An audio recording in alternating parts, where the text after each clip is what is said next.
കഴിഞ്ഞ 45 വർഷങ്ങൾ യേശു കർത്താവിൻ്റെ സാക്ഷ്യം വഹിക്കാനുള്ള ഭാഗ്യം അനവധി ദൈവമക്കളുടെ പ്രാർത്ഥന മുഖാന്തരമായി, ദൈവദാസന്മാരുടെ കൈത്താങ്ങൽ മുഖാന്തരമായി, കർത്താവിൻ്റെ അപാരമായ കൃപ മുഖാന്തരമായി എനിക്ക് ഭാഗ്യം ലഭിച്ചു.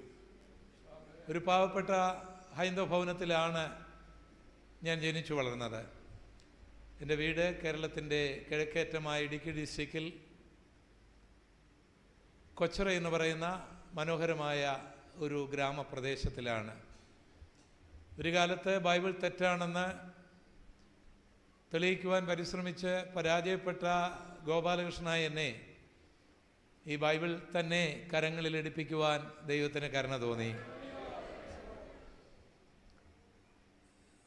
ദൈവജനത്തെ പരിഹസിച്ച എനിക്ക് ദൈവജനത്തോടൊപ്പം കർത്താവിനെ ആരാധിപ്പാൻ ദൈവം എനിക്കിടയാക്കി. എൻ്റെ ജീവിതത്തിൻ്റെ സന്തോഷവേളകളിലും എൻ്റെ ജീവിതത്തിൻ്റെ ദുഃഖവേളകളിലും യേശുവിനെ സാക്ഷിപ്പാനുള്ള ഭാഗ്യം ദൈവം എനിക്ക് നൽകി. എൻ്റെ ജീവിതത്തിൻ്റെ സന്തോഷ നാളുകളിലൊന്നായിരുന്നു എൻ്റെ വിവാഹ ദിവസം. എൻ്റെ വിവാഹം കഴിഞ്ഞ് ഞാൻ കൊച്ചറയിലേക്ക് ചെല്ലുമ്പോൾ എൻ്റെ വീട്ടിൽ ആരും തന്നെ ഈ വിശ്വാസത്തിൽ ഉണ്ടായിരുന്നില്ല. എങ്കിലും അവർ ഞങ്ങളെ സ്വാഗതം ചെയ്യുകയും വീടിൻ്റെ മുൻപിൽ ഒരു ചെറിയ പന്തൽ ക്രമീകരിച്ച് ഞങ്ങളുടെ നാട്ടുകാരെയും ചാർച്ചക്കാരുമായിട്ട് കുറച്ചുപേരെ എൻ്റെ വീട്ടുകാർ ക്ഷണിക്കുകയും ഒരു കാപ്പി സൽക്കാരം ഞങ്ങൾക്ക് വേണ്ടി ക്രമീകരിക്കുകയും ചെയ്തു. ഞങ്ങൾ തിരുവനന്തപുരത്തുനിന്ന് വിവാഹ ശുശ്രൂഷ കഴിഞ്ഞ് അവിടേക്ക് ചെല്ലുമ്പോൾ എൻ്റെ ബന്ധുക്കളും ചാർച്ചക്കാരും നാട്ടുകാരും സഭാജനങ്ങളുമായി ഒരു 300 പേര്, 300-ലധികം ആൾക്കാർ എൻ്റെ വീട്ടിൽ കൂടിയിട്ടുണ്ട് ഞങ്ങളെ സ്വീകരിക്കാനായിട്ട്. ഞങ്ങളുടെ ചർച്ചിൻ്റെ എൽഡർ മുൻപോട്ട് വന്നു, ഞങ്ങളെ സ്വാഗതം ചെയ്തു. ഞങ്ങൾക്കിരിക്കുവാനുള്ള പ്രത്യേകമായിട്ടുള്ള ഇരിപ്പിടത്തിലേക്ക് ഞങ്ങളെ ആനയിക്കുവാനായിട്ട് അദ്ദേഹം വന്നപ്പോൾ ഞാൻ നോക്കിയപ്പോൾ ഒരു 300 പേര് അവിടെ വന്നിരിക്കുകയാണ്. ബില്ലിഗ്രാം പ്രസംഗിക്കാൻ വരുന്നതെന്ന് പറഞ്ഞാൽ കേൾക്കാൻ പോകുന്നവരല്ല അവർ ഗോപാലകൃഷ്ണൻ്റെ കല്യാണത്തിന് കൂടാൻ വന്നവരാണ്. ഞാൻ എൻ്റെ ഭാര്യയോട് പറഞ്ഞു, ഇത് നല്ലൊരവസരമാണ്, നീ പോയിരിക്കുക, ഞാനൊന്ന് പ്രസംഗിക്കട്ടെ എന്ന് പറഞ്ഞ് ഒരു അരമണിക്കൂർ പ്രസംഗിക്കാൻ ദൈവം എനിക്ക് ഭാഗ്യം നൽകി. എൻ്റെ ജീവിതത്തിൻ്റെ 2 ദുഃഖ സംഭവങ്ങൾ ഉണ്ട്. അത് ഒന്നെൻ്റെ അമ്മയുടെ മരണമായിരുന്നു. വേദനാജനകമായിരുന്നു അത്. അന്ന് രാത്രിയിൽ ഞാൻ കോഴഞ്ചേരി IPCയുടെ കൺവെൻഷനിൽ പ്രസംഗിക്കേണ്ടതാണ്. ഞായറാഴ്ച ഉച്ചയ്ക്ക് എൻ്റെ അമ്മ മരിക്കുന്നു. യോഗത്തിൻ്റെ സംഘാടകർ ചിലർ അന്ന് ഞങ്ങളുടെ സഭയിലുണ്ടായിരുന്നു. അവർ ഈ ദുഃഖകരമായ രംഗം കണ്ട് പാസ്റ്റർ ബി മോനച്ചൻ എന്ന അനുഗ്രഹീതനായ ദൈവദാസനെ എനിക്ക് പകരം പ്രസംഗിക്കുവാനായിട്ട് ക്ഷണിച്ച് ആ യോഗത്തിലേക്ക് കൊണ്ടുവന്നു. ഞാനവിടെ ചെല്ലുകയില്ലെന്ന് അവർ ധരിച്ചു. എന്നാൽ എൻ്റെ അമ്മയുടെ ഡെഡ് ബോഡി തിരുവല്ല മെഡിക്കൽ മിഷനിലെ മോർച്ചറിയിൽ വെച്ചിട്ട് ഞങ്ങൾ നേരെ ആ യോഗസ്ഥലത്തേക്കാണ് കടന്നുപോയത്. അവിടെ 2 മണിക്കൂറുകൾ എനിക്ക് യേശുവിനെ വേണ്ടി പ്രസംഗിക്കാനും രോഗികൾക്ക് വേണ്ടി പ്രാർത്ഥിപ്പാനും ദൈവം ഭാഗ്യം നൽകി. ജീവിതത്തിൻ്റെ ദുഃഖവേളകളിലും ജീവിതത്തിൻ്റെ സന്തോഷവേളകളിലും എൻ്റെ കർത്താവിനെ സാക്ഷിപ്പാൻ ദൈവം എനിക്ക് ഭാഗ്യം നൽകി. എതിർപ്പുകളെ അനുകൂലമാക്കി അനുഗ്രഹിക്കുന്ന ദൈവത്തിൻ്റെ പ്രവർത്തനത്തിൻ്റെ ഒരു സാക്ഷ്യവും കൂടെ പറഞ്ഞെൻ്റെ സാക്ഷ്യം അവസാനിപ്പിക്കുവാൻ ഞാൻ ആഗ്രഹിക്കുകയാണ്. ഞാൻ ഈ വിശ്വാസത്തിലേക്ക് വന്നപ്പോൾ എന്നെ ഏറ്റവും എതിർത്തത് എൻ്റെ ഒരു സഹോദരൻ സുകുമാരൻ ആയിരുന്നു. ഞാൻ സ്നാനപ്പെട്ടപ്പോൾ എൻ്റെ പാസ്റ്റർ എനിക്ക് പോൾ എന്നുള്ള പേര് നൽകി. അങ്ങനെ സ്നാനത്തിന് ശേഷം വളരെ സന്തോഷത്തോടെ ഒരു പുതിയ നാമവും പേറി യേശുവിനെയും ധരിച്ച് ഞാൻ എൻ്റെ വീട്ടിലേക്ക് ചെല്ലുമ്പോൾ എൻ്റെ വീട്ടിൽ ഒരു സംഘം ആൾക്കാർ കൂടിയിരുന്നു, എന്നെ ക്വസ്റ്റ്യൻ ചെയ്യുവാനും മറ്റും. ഞാൻ വീട്ടിലേക്ക് ചെന്നപ്പോൾ തന്നെ എൻ്റെ ജ്യേഷ്ഠൻ പറഞ്ഞു, എടാ നാണമില്ലേടാ നിനക്ക് ക്രിസ്ത്യാനികളുടെ കൂടെ പോകാൻ, നല്ലൊരു പേര് നിനക്കുണ്ടായിരുന്നു, ഇപ്പോൾ അവരെല്ലാം കൂടെ നിൻ്റെ പേര് മാറ്റി മോളെന്നാക്കിയെന്ന് ഞങ്ങൾ കേട്ടു. അദ്ദേഹം പോളെന്ന് പറയുന്ന മോളെന്നായി അദ്ദേഹത്തിന് മനസ്സിലായത്. ഞാൻ അദ്ദേഹത്തോടൊന്നും പറയുവാൻ തയ്യാറായില്ല. ഞാൻ അതിലും വലിയ കാര്യം പ്രതീക്ഷിച്ചാണ് അവിടെ ചെന്നത്. സ്നാനം കഴിഞ്ഞ് ഞാൻ എൻ്റെ വീട്ടിലേക്ക് പോകുമ്പോൾ ഞങ്ങളുടെ വീടിനടുത്തുള്ളൊരു മീനാക്ഷി അമ്മയുണ്ടായിരുന്നു. ഞങ്ങളുടെ കിണറ്റിൽ വന്ന് വെള്ളം കോരാൻ അവർ മിക്കവാറും വരും. അപ്പോൾ മീനാക്ഷി അമ്മ എന്നെ കണ്ടിട്ട് എന്നോട് ചോദിച്ചു, എടാ ഗോപാലകൃഷ്ണ, കാക്ക കുളിച്ചാൽ കൊക്കാവൂടാന്ന് ചോദിച്ചു. അപ്പം ഞാൻ കാക്കയല്ല കൊക്കുമല്ല. എന്നാൽ മീനാക്ഷി അമ്മ ധരിച്ചിരിക്കുന്നത് ഹിന്ദുവായി ജനിച്ച ഞാൻ സ്നാനപ്പെട്ടാൽ ക്രിസ്ത്യാനി ആകുമോ എന്നാണ് അവരുദ്ദേശിച്ച അർത്ഥം. വേദപുസ്തകത്തിൽ സ്നാനത്തെക്കുറിച്ച് പഠിക്കുമ്പോൾ ചാക്കോച്ചൻ്റെയും മറിയാമ്മയുടെയും മകനോ മകൾക്കോ ത്രേസ്യാമ്മയ്ക്കോ സ്നാനപ്പെടാൻ ഈ വേദപുസ്തകത്തിൽ വ്യവസ്ഥയില്ല. ഈ പുസ്തകത്തിലുള്ള വ്യവസ്ഥ ആര് യേശുവിനെ സ്വീകരിക്കുമോ അവർക്ക് മാത്രമുള്ളതാണ് സ്നാനം. അതുകൊണ്ട് കാക്കയ്ക്കും കൊക്കിനുമൊന്നുമല്ല സ്നാനം യേശുവിനെ അനുഗമിക്കുന്നവർക്കുള്ളതാണ്. ഇതൊന്നും മീനാക്ഷി അമ്മയോട് പറഞ്ഞാൽ മനസ്സിലാകുകയല്ലോ. അതുകൊണ്ട് ഞാനതിന് മറുപടി പറയാൻ നിന്നുമില്ല. അങ്ങനെ ചില ദിവസങ്ങൾ കഴിഞ്ഞു. ഞാൻ യേശുവിനെ സ്വീകരിച്ചതിൻ്റെ കോപവും വൈരാഗ്യവും എൻ്റെ ജ്യേഷ്ഠനിൽ ഓരോ ദിവസവും വർദ്ധിച്ചു വന്നുകൊണ്ടിരുന്നു. ഒരു ദിവസം ഞങ്ങൾ ഒരു പ്രഭാത ഭക്ഷണത്തിന് വേണ്ടി വീട്ടിലിരിക്കുകയാണ്. എൻ്റെ ജ്യേഷ്ഠൻ്റെ മുഖം കോപം കൊണ്ട് തുടുത്ത് നിൽക്കുന്നു. എന്നെ കണ്ടുകൊണ്ടാണ്. അപ്പോൾ എന്നിലാണെങ്കിൽ ഈ സുവിശേഷം ഇങ്ങനെ കത്തി വരികയാണ് പറയാനായിട്ട്. ഞാൻ യേശുവിനെക്കുറിച്ച് എൻ്റെ ജ്യേഷ്ഠനോട് പറയാൻ തുടങ്ങി. അദ്ദേഹം വലിയ കോപാകുലനായി തീർന്നു, ഒരു സ്ഫോടനമായി മാറി. പിന്നെ അദ്ദേഹം പറഞ്ഞതൊന്നും ഇവിടെ പറയാൻ കൊള്ളാവുന്ന വാക്കുകളല്ല. അതുപോലെ അദ്ദേഹം ഇങ്ങനെ ഒരു കലി കയറി തുള്ളിയതുപോലെ കോപിച്ചിങ്ങനെ സംസാരിച്ചു കൊണ്ടിരിക്കുമ്പോൾ ബൈബിളിനെക്കുറിച്ചും യേശുവിനെക്കുറിച്ചും ക്രിസ്ത്യാനികളെക്കുറിച്ചും എന്നെക്കുറിച്ചും എല്ലാം അസഭ്യ വാക്യങ്ങൾ ഇങ്ങനെ അദ്ദേഹം വാതോരാതെ പറഞ്ഞുകൊണ്ടിരുന്നപ്പോൾ ഞാൻ പറഞ്ഞു, സുവിശേഷത്തെ എതിർക്കരുത്, ദൈവത്തിൻ്റേതാണ്. അപ്പോൾ അദ്ദേഹം എന്നോട് ചോദിച്ചു, സുവിശേഷത്തെ എതിർത്താൽ എന്ത് സംഭവിക്കൂടാ? ഞാൻ പറഞ്ഞു, ദൈവം ശിക്ഷിക്കും. എന്നാണെങ്കിൽ ഞാനത് പറയുകയില്ലായിരുന്നു. അപ്പോൾ എൻ്റെ ജ്യേഷ്ഠൻ എന്നോട് പറഞ്ഞു, നിൻ്റെ ദൈവം അങ്ങനെ ശിക്ഷിക്കുന്ന ദൈവമാണെങ്കിൽ ഒരു ശിക്ഷ എനിക്കിങ്ങോട്ട് വരുത്തടാന്ന് പറഞ്ഞു. എന്നിട്ട് അദ്ദേഹം പിന്നെയും എൻ്റെ അടുക്കൽ വന്നിട്ട് പറഞ്ഞു, അത് തലവേദനയും പനിയൊന്നും ആകാൻ പാടില്ല, അതൊക്കെ എല്ലാവർക്കും വന്നെന്നിരിക്കും. നിൻ്റെ ദൈവം എന്നെ ശിക്ഷിച്ചു എന്ന് തോന്നത്തക്ക നിലയിൽ വലിയൊരു ശിക്ഷ എനിക്കും കൂടെ മനസ്സിലാകണം. ഇത് പനിയും തലവേദനയൊന്നും ആകാൻ പാടില്ല. അങ്ങനെ ഒരാളോട് എന്നാ സുവിശേഷം പറയാനൊക്കും? ഞാൻ 100% അദ്ദേഹത്തിൻ്റെ മുൻപിൽ അങ്ങ് പരാജയപ്പെട്ടു. പക്ഷേ കരുണാസമ്പന്നനായ ദൈവം അദ്ദേഹത്തിൻ്റെ വെല്ലുവിളി അങ്ങ് കേട്ടു. അദ്ദേഹത്തിൻ്റെ ചങ്കിനൊരു വേദന ആരംഭിച്ചു. കോട്ടയം മെഡിക്കൽ കോളേജിൽ ചെന്നപ്പോൾ അത് ലങ്സിൽ ഇൻഫെക്ഷൻ ഉണ്ടായി, പതപ്പയ്ക്ക് നീര് പിടിച്ചു എന്ന് മനസ്സിലായി, പഴുപ്പുണ്ടായി എന്ന് മനസ്സിലായി. നല്ല സൗന്ദര്യവും ബുദ്ധിയും ആരോഗ്യവും നല്ല നിറവും ഞങ്ങളുടെ വീട്ടിൽ ഏറ്റവും കൂടുതലുണ്ടായിരുന്ന അദ്ദേഹത്തിനായിരുന്നു. അതെല്ലാം പോയി. ആ നിറം മങ്ങി, ആ കവിളുകൾ ഒട്ടി, കണ്ടടങ്ങൾ കുഴിഞ്ഞു, മരണത്തോട് താൻ മല്ലടിച്ചു. ഞങ്ങളുടെ കുടുംബചരിത്രത്തിൽ ഓർമ്മയിൽ ഞങ്ങളുടെ വീട്ടിൽ നിന്നും ആദ്യമായിട്ട് ഒരു മെഡിക്കൽ കോളേജിൽ രോഗിയായിട്ട് അഡ്മിറ്റ് ചെയ്ത ഇദ്ദേഹം മാത്രമായിരുന്നു. ദൈവത്തിൻ്റെ മഹാകരുണയാൽ ഡോക്ടർമാരുടെ കഴിവുകൊണ്ട് അദ്ദേഹത്തിന് സൗഖ്യമുണ്ടായി. ബെഡ് റെസ്റ്റിന് വേണ്ടി ഡിസ്ചാർജ് ചെയ്യപ്പെട്ട് വീട്ടിലേക്ക് അയച്ചു. അപ്പോൾ അതെല്ലാം 1 മാസത്തിനുള്ളിലാണ് സംഭവിക്കുന്നത്. ഈ അസുഖം ഉണ്ടാകുന്ന 1 മാസത്തിനുള്ളിലാണ്. അപ്പോൾ എനിക്ക് ആ വിശ്വാസം വർദ്ധിച്ചു. ഇനി എൻ്റെ ജ്യേഷ്ഠൻ മാനസാന്തരപ്പെടും, ഇനി എന്നെ ചീത്ത വിളിക്കുകയില്ല, ഇനി അദ്ദേഹത്തിനൊന്നും പറയാനൊക്കെയല്ലോ. വ്യക്തമായ അനുഭവം അദ്ദേഹം പറഞ്ഞ പോലെ സംഭവിച്ചിരിക്കുകയാണ്. ഞാൻ വളരെ പ്രതീക്ഷയോടുകൂടി അദ്ദേഹത്തിൻ്റെ വീട്ടിൽ ചെന്നു. വീട്ടിൽ ചെന്നപ്പോൾ അസ്ഥിമഞ്ജരമായി എൻ്റെ ജ്യേഷ്ഠൻ കിടക്കുകയാണ്. കട്ടിലിൽ നിന്ന് എഴുന്നേക്കാൻ തനിക്ക് ആരോഗ്യമില്ല, എങ്കിലും എഴുന്നേക്കാൻ താൻ പരിശ്രമിക്കുന്നുണ്ട്. ഉള്ള ശക്തിയെല്ലാം ഉപയോഗിച്ചിട്ട് എന്നോട് പറഞ്ഞു, എടാ, ഈ ഉപദേശിമാരെ എല്ലാം അടിച്ച് ഈ ഭാരതത്തിന് പുറത്താകാതെ ഈ നാട് നന്നാകുകയില്ലെന്ന് പറഞ്ഞു. ഞാൻ അന്ന് ഒത്തിരി പാഠങ്ങൾ പഠിച്ചു. ശിക്ഷയൊന്നും ഒരാളെ മാനസാന്തരത്തിലേക്ക് നയിക്കണമെന്നില്ല എന്നൊരു സത്യം ഞാൻ പഠിച്ചു. പിന്നെ വെളിപ്പാട് പുസ്തകം പഠിച്ചപ്പോഴും അതെനിക്ക് മനസ്സിലായി. അങ്ങനെയൊക്കെ മാനസാന്തരപ്പെടുമായിരുന്നെങ്കിൽ നമ്മളിൽ പലരും പണ്ടേ മാനസാന്തരപ്പെടുമായിരുന്നു.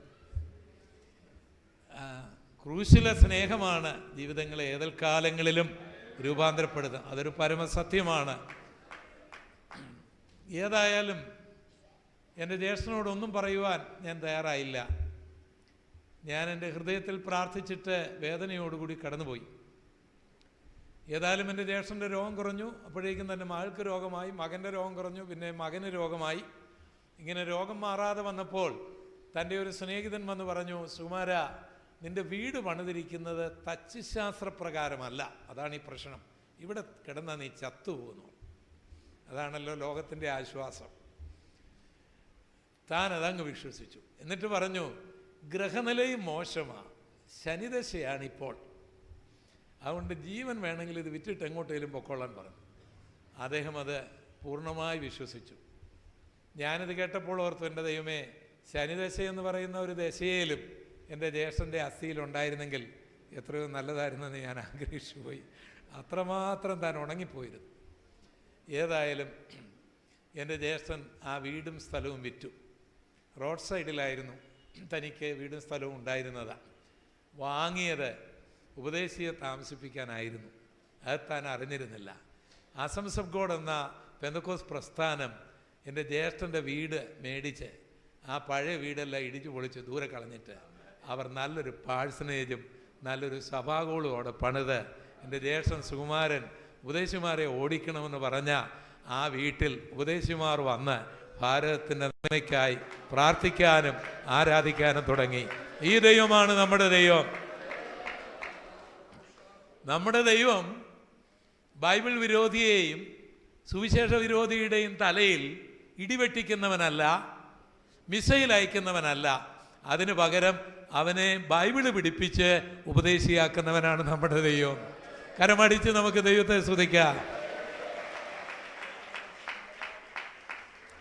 അതുകൊണ്ട് എതിർക്കുന്നവരെ ഓർത്ത് നിങ്ങൾ ഭാരപ്പെടരുത്. ചെറിയ എതിർപ്പുള്ളെങ്കിൽ അയാളൊരു വിശ്വാസിയായിട്ട് കിട്ടും. കൂടുതൽ എതിർപ്പുണ്ടെങ്കിൽ അയാളെ പാസ്റ്ററായിട്ട് കിട്ടും.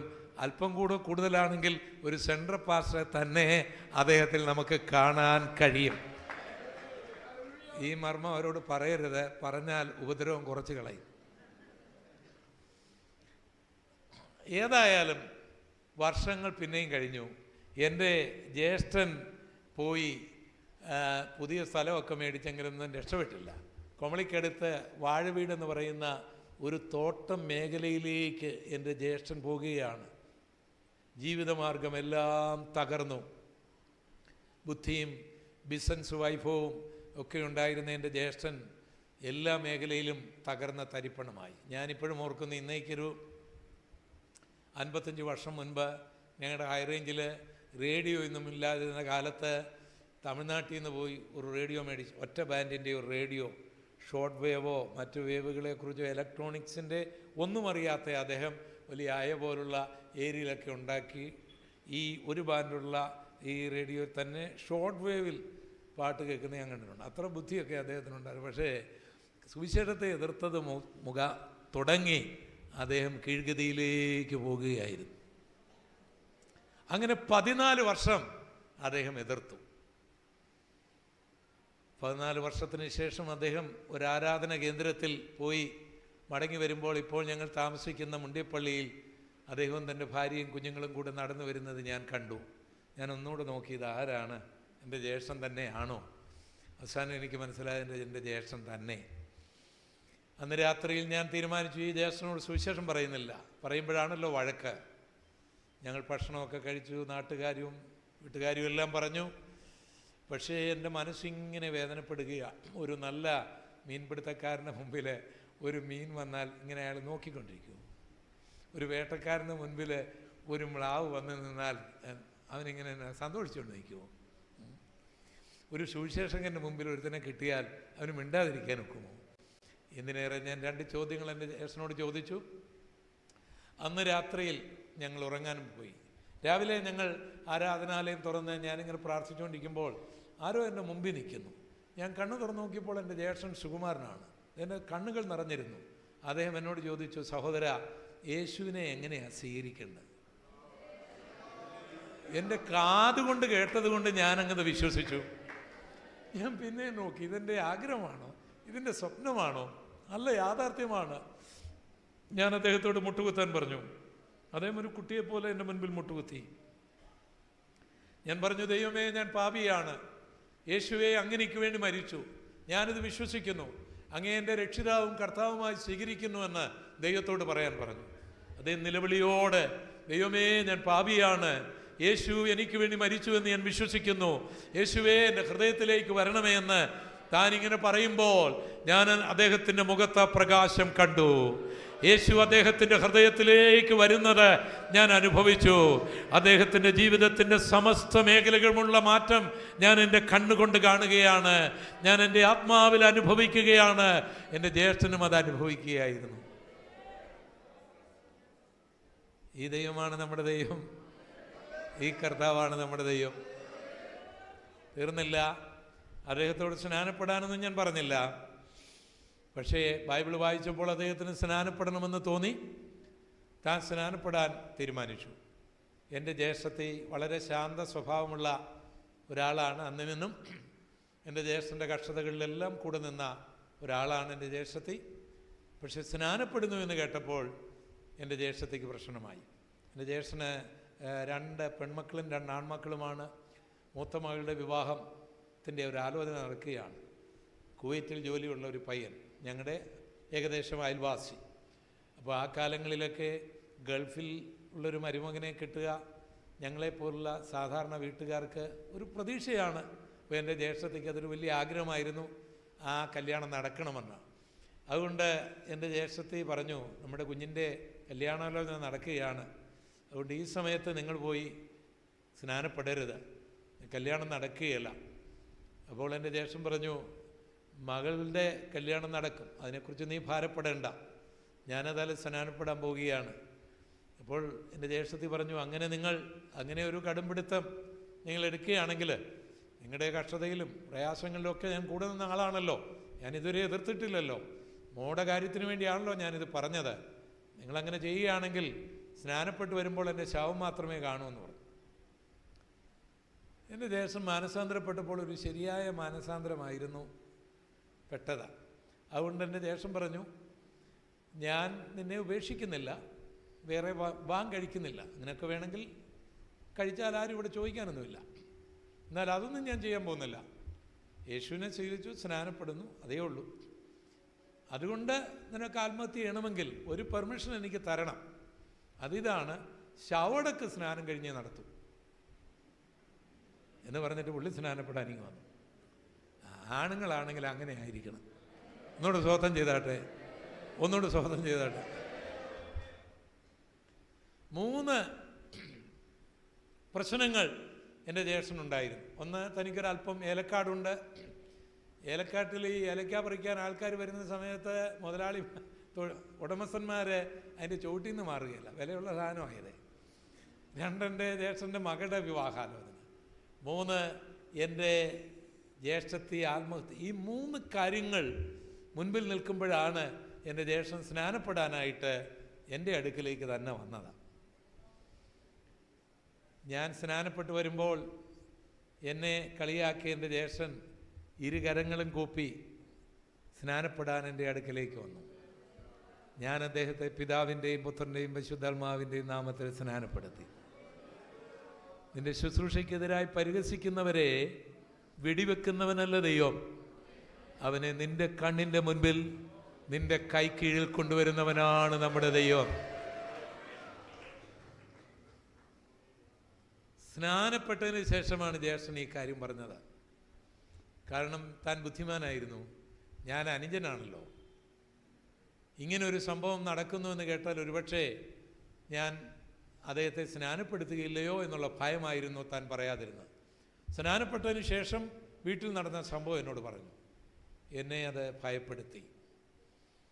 കാരണം ലിറ്റർ കണക്കിന് വിഷം വീട്ടിലുണ്ട് ഈ ഏലക്കാടിന് വേണ്ടി. അങ്ങനെ ഒരു സംഭവം നടന്നാൽ സുവിശേഷത്തിന്, എൻ്റെ വീടിന് വരുന്ന നഷ്ടം ആർക്ക് നികത്താൻ കഴിയും? ഞാൻ സഭയോട് ഈ കാര്യം പറഞ്ഞു. പ്രാർത്ഥിച്ചതിന് ശേഷം ഞാനും എൻ്റെ ജ്യേഷ്ഠനും വീട്ടിൽ ചെന്നപ്പോൾ ഇതാ എൻ്റെ ജ്യേഷ്ഠത്തി ജീവനോട് നിൽക്കുന്നു. എന്തിനേറെ എൻ്റെ ജ്യേഷ്ഠത്തെയും അദ്ദേഹത്തിൻ്റെ 4 മക്കളും യേശുവിനെ സ്വീകരിച്ചു. അവരെ സ്നാനപ്പെടുത്താൻ ദൈവം എനിക്ക് ഭാഗ്യം നൽകി. ഈ ദൈവമാണ് നമ്മുടെ ദൈവം. മാത്രമല്ല എൻ്റെ ജ്യേഷ്ഠൻ തൻ്റെ ജീപ്പിൽ ഒരു മൈക്ക് സെറ്റുമൊക്കെ മേടിച്ച് കെട്ടി പരിശീലനത്തിന് പോകുന്നയാളാണ്. എൻ്റെ ജ്യേഷ്ഠൻ്റെ ഒരു മകന് അസംബ്ലീസ് ഓഫ് ഗോഡിൻ്റെ ഒരു ഓർഡൈൻഡ് പാസ്റ്ററാണ്. അവൻ 2 MA ഉണ്ട്, ഒരു MPhil ഉണ്ട്, ഒരു BCA ഉണ്ട്. സറാംപൂറിൻ്റെ ഇപ്പോൾ PhD ചെയ്യുന്നു. 100 കണക്കിന് ആത്മാക്കളെ അടിമാലിയിൽ കർത്താവിന് വേണ്ടി നേടുന്ന ഒരാളാണ് എൻ്റെ ജ്യേഷ്ഠൻ്റെ ഒരു മകൻ. എൻ്റെ ജ്യേഷ്ഠൻ്റെ എല്ലാ മക്കളും ഓരോ നിലകളിൽ. എൻ്റെ ഒരു ജ്യേഷ്ഠൻ്റെ ഒരു മകൻ സിസ്റ്റം സീനിയർ എഞ്ചിനീയറായിട്ട് ഓസ്ട്രേലിയയിൽ വർക്ക് ചെയ്യുകയാണ്. ഒരു ദിവസം അവർ ഈ ബൈബിൾ വാക്യങ്ങൾ മുൻപിലും പുറകിലും എഴുതി ട്രാക്റ്റ് വിതരണം ചെയ്യുകയാണ് അവിടെ. എൻ്റെ ജ്യേഷ്ഠൻ്റെ വീട്ടിലാണ് ഇതെല്ലാം സംഭവിച്ചത്. അതുകൊണ്ട് ഇന്ന് ഒരു ദൂത് ഞാൻ പറയട്ടെ. നിങ്ങളെ എതിർക്കുന്നവർ, നിങ്ങളെ പരിഹസിക്കുന്നവർ, നിങ്ങളെ നിന്ദിക്കുന്നവർ നിങ്ങൾ കണ്ടാൽ നിരാശപ്പെടരുത്. അവരിൽ നിന്ന്, അവരുടെ വീട്ടിൽ നിന്ന് യേശുവിന് വേണ്ടി ഒരു സൈന്യത്തെ തന്നെ ഒരുക്കുവാൻ കഴിവുള്ള സൈന്യങ്ങളുടെ യഹോവയാണ് നമ്മുടെ ദൈവം. ആ ദൈവത്തിന് ന്യൂക്ലിയർ ബോംബ് വേണ്ട, മിസൈലുകൾ വേണ്ട, കുറുവിടി വേണ്ട, രാഷ്ട്രീയ ബലം വേണ്ട. ഏത് ജീവിതത്തെയും രൂപാന്തരപ്പെടുത്തുവാൻ കഴിവുള്ള പരിശുദ്ധാത്മാവിൻ്റെ ശക്തി മതി.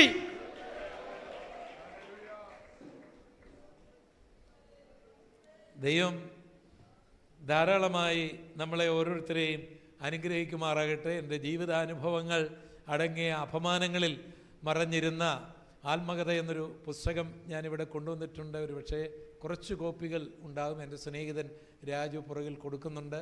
നിങ്ങൾക്ക് താല്പര്യമുണ്ടെങ്കിൽ വാങ്ങിക്കാവുന്നതാണ്. അതുകൂടാതെ എല്ലാ തിങ്കൾ വ്യാഴം രാവിലെ 11:30 എല്ലാ ബുധനാഴ്ച 4:30 ഹാർവസ്റ്റ് TV-യിൽ ദൈവദിന ഘോഷണവും എൻ്റെ അനുഭവങ്ങളും പാർട്ടായിട്ട് ഞാൻ പറയുന്നുണ്ട്. നിങ്ങൾക്ക് നിങ്ങളുടെ വീട്ടിൽ നിന്ന് കേൾക്കുവാൻ സാധ്യതയുണ്ട്. കേൾക്കണം എന്ന് ഓർപ്പിക്കുന്നു. ദൈവം നമ്മളെ എല്ലാവരെയും അനുഗ്രഹിക്കട്ടെ. നമുക്ക് ദൈവദിനത്തിലേക്ക് നമ്മുടെ ശ്രദ്ധയെ തിരിക്കാം.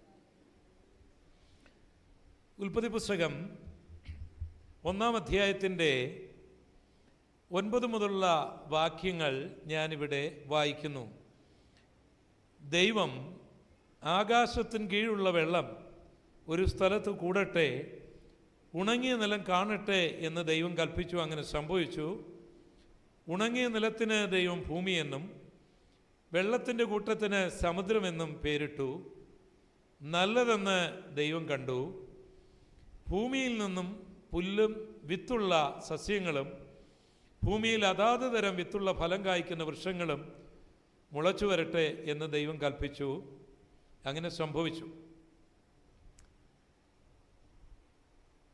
ഭൂമിയിൽ നിന്നും പുല്ലും അതാത് തരം വിത്തുള്ള ഫലം കായ്ക്കുന്ന വൃക്ഷങ്ങളും മുളച്ചു വന്നു.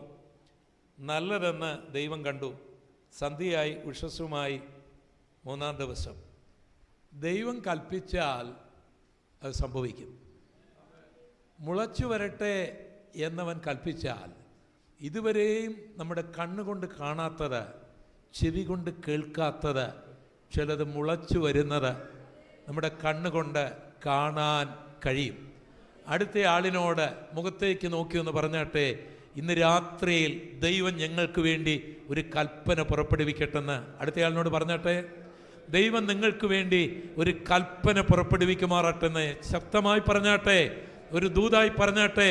നിങ്ങൾക്ക് വേണ്ടി, നിങ്ങളുടെ കുടുംബത്തിന് വേണ്ടി, നിങ്ങളുടെ സഭയ്ക്ക് വേണ്ടി, നിങ്ങളുടെ ദേശത്തിന് വേണ്ടി സ്വർഗത്തിലെ ദൈവം ചില കൽപ്പനകൾ പുറപ്പെടുവിക്കട്ടെ എന്ന് ശക്തമായി പറഞ്ഞാട്ടെ.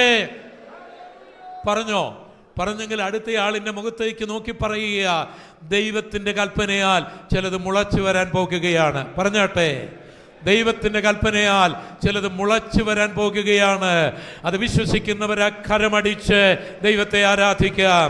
ഈ രാത്രിയിൽ സർവശക്തനായ ദൈവം, സർവജ്ഞാനിയായ ദൈവം, സർവവ്യാപിയായ ദൈവം വേദനിക്കുന്ന നിനക്ക് വേണ്ടി, ദുഃഖിക്കുന്ന നിനക്ക് വേണ്ടി, എനിക്കിങ്ങനെ സംഭവിച്ചല്ലോ എന്ന് പറയുന്ന നിനക്ക് വേണ്ടി നിന്നെ അത്ഭുതപ്പെടുത്തുമാറ് ചിലതെല്ലാം മുളച്ചു വരുവാൻ അവൻ കൽപ്പിക്കാൻ പോകുകയാണ്.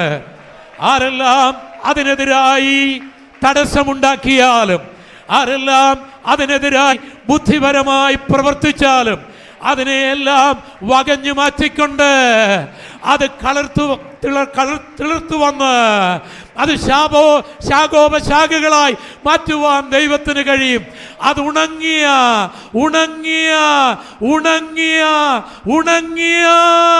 വെറും ഗോത്രപിതാക്കന്മാരുടെ വടിയാണെങ്കിലും അത് മുളച്ചു വരുവാൻ അവൻ കൽപ്പിച്ചാൽ അതിൽ മുള പൊട്ടിയെന്നിരിക്കും, അതിൽ ബദാം കായ് ഉണ്ടായെന്നിരിക്കും. അത് ദൈവത്തിന് മാത്രം ചെയ്യുവാൻ കഴിയുന്ന കാര്യം. അത് കർത്താവ് ഈ രാത്രിയിൽ ഇവിടെ ചെയ്യുക തന്നെ ചെയ്യും.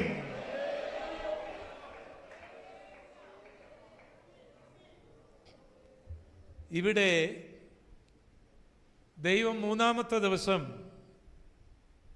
പുല്ലും സസ്യങ്ങളും വൃക്ഷങ്ങളെയും മുളച്ചു വരട്ടെ എന്ന് കൽപ്പിച്ചു. മുളച്ചു വന്നു. സന്ധ്യാവിശ്വസമായി മൂന്നാം ദിവസം. അതാണ് നാം ഇവിടെ വായിച്ചത്. വായിച്ചു വിടുമ്പോൾ വളരെ നിസ്സാരമാണ്. ദൈവം അന്ന് പറഞ്ഞത് ഈ മൂന്നും ഇതിൻ്റെ ചുറ്റുമുണ്ട്. ഇവിടെ പുല്ലുമുണ്ട്, സസ്യമുണ്ട്, വൃക്ഷമുണ്ട്. എത്ര വർഷം മുൻപാ? ഇവിടെ ഉണ്ടായ അനേക സംസ്കാരങ്ങളും സംഘടനകളും ഭരണങ്ങളും ഭരണകൂടങ്ങളും രാജാക്കന്മാരും പ്രഭുക്കന്മാരും കാലത്തിൻ്റെ കുത്തൊഴുക്കിൽ ഒഴുകിപ്പോയിട്ടും ദൈവം പുല്ല് കിളിപ്പിച്ചു. ഒരു വെയിലത്തുണങ്ങിപ്പോകുന്നതാണെങ്കിലും അതിന്നുമുണ്ട്. സസ്യങ്ങൾ ഇന്നുമുണ്ട്, വൃക്ഷങ്ങൾ ഇന്നുമുണ്ട്. സ്വർഗത്തിലെ ദൈവത്തിൻ്റെ കൽപ്പനയാൽ ഉണ്ടാകുന്നതിനെല്ലാം ഒരു നിലനിൽപ്പുണ്ട്. സ്തോത്രം ചെയ്താട്ടെ, സ്തോത്രം ചെയ്താട്ടെ. അതുകൊണ്ട് നാളത്തെക്കുറിച്ച് നീ ഭാരപ്പെടേണ്ട, നിന്റെ തലമുറയെക്കുറിച്ച് ഭാരപ്പെടേണ്ട, മക്കളെക്കുറിച്ച് ഭാരപ്പെടേണ്ട, ശുശ്രൂഷയെക്കുറിച്ച് ഭാരപ്പെടേണ്ട. അത് പുല്ലുപോലെ ഉണങ്ങിപ്പോകുന്നതായി നിനക്ക് തോന്നിയാലും, സസ്യം പോലെ വാടിപ്പോകുന്നതായി നിനക്ക് തോന്നിയാലും, ദൈവത്തിൻ്റെ കൽപ്പനയാൽ അത് മുളച്ചു വന്നതാണെങ്കിൽ അതിനൊരു നിലനിൽപ്പുണ്ട്, അതിനൊരു ചരിത്രമുണ്ടായിരിക്കും.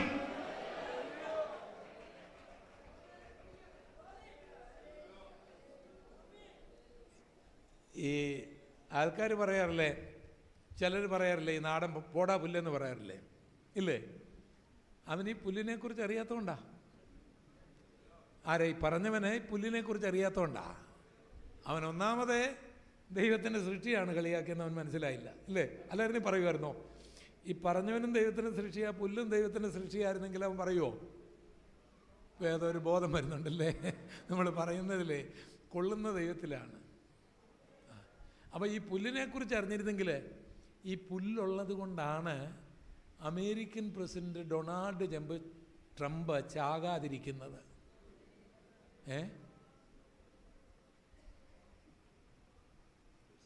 പാസ്റ്റർ, ഞാൻ സത്യം പറയാം, പാസ്റ്റർക്ക് എൻ്റെ ദൈവമേ ഇവനെ വിളിച്ചുകൊണ്ട് ഇവിടെ വന്നിട്ട് എന്തോ ഈ പറഞ്ഞു പിടിപ്പിക്കുന്നത്. അമേരിക്കൻ പ്രസിഡന്റ് ട്രംപ് പുല്ല് തന്നെയാണ്. നമ്മുടെ ഇന്ത്യൻ പ്രധാനമന്ത്രിയും ജീവിക്കുന്ന ഈ പുല്ലുള്ളതുകൊണ്ടാ. ഞാനും നിങ്ങളും ജീവിക്കുന്ന ഈ പുല്ലുള്ളതുകൊണ്ടാ. ഈ പുല്ല് വർഗത്തിൽപ്പെട്ടത് അരിയും ഗോതമ്പും യവവും ജോളവും എല്ലാം. അതില്ലായിരുന്നെങ്കിൽ നമ്മൾ കാണുമോ? ഒന്ന് കരമടിച്ച് ദൈവത്തെ സ്തുതിച്ചാട്ടെ. ദൈവം സൃഷ്ടിച്ച ആ പുല്ലിൽ നിന്ന്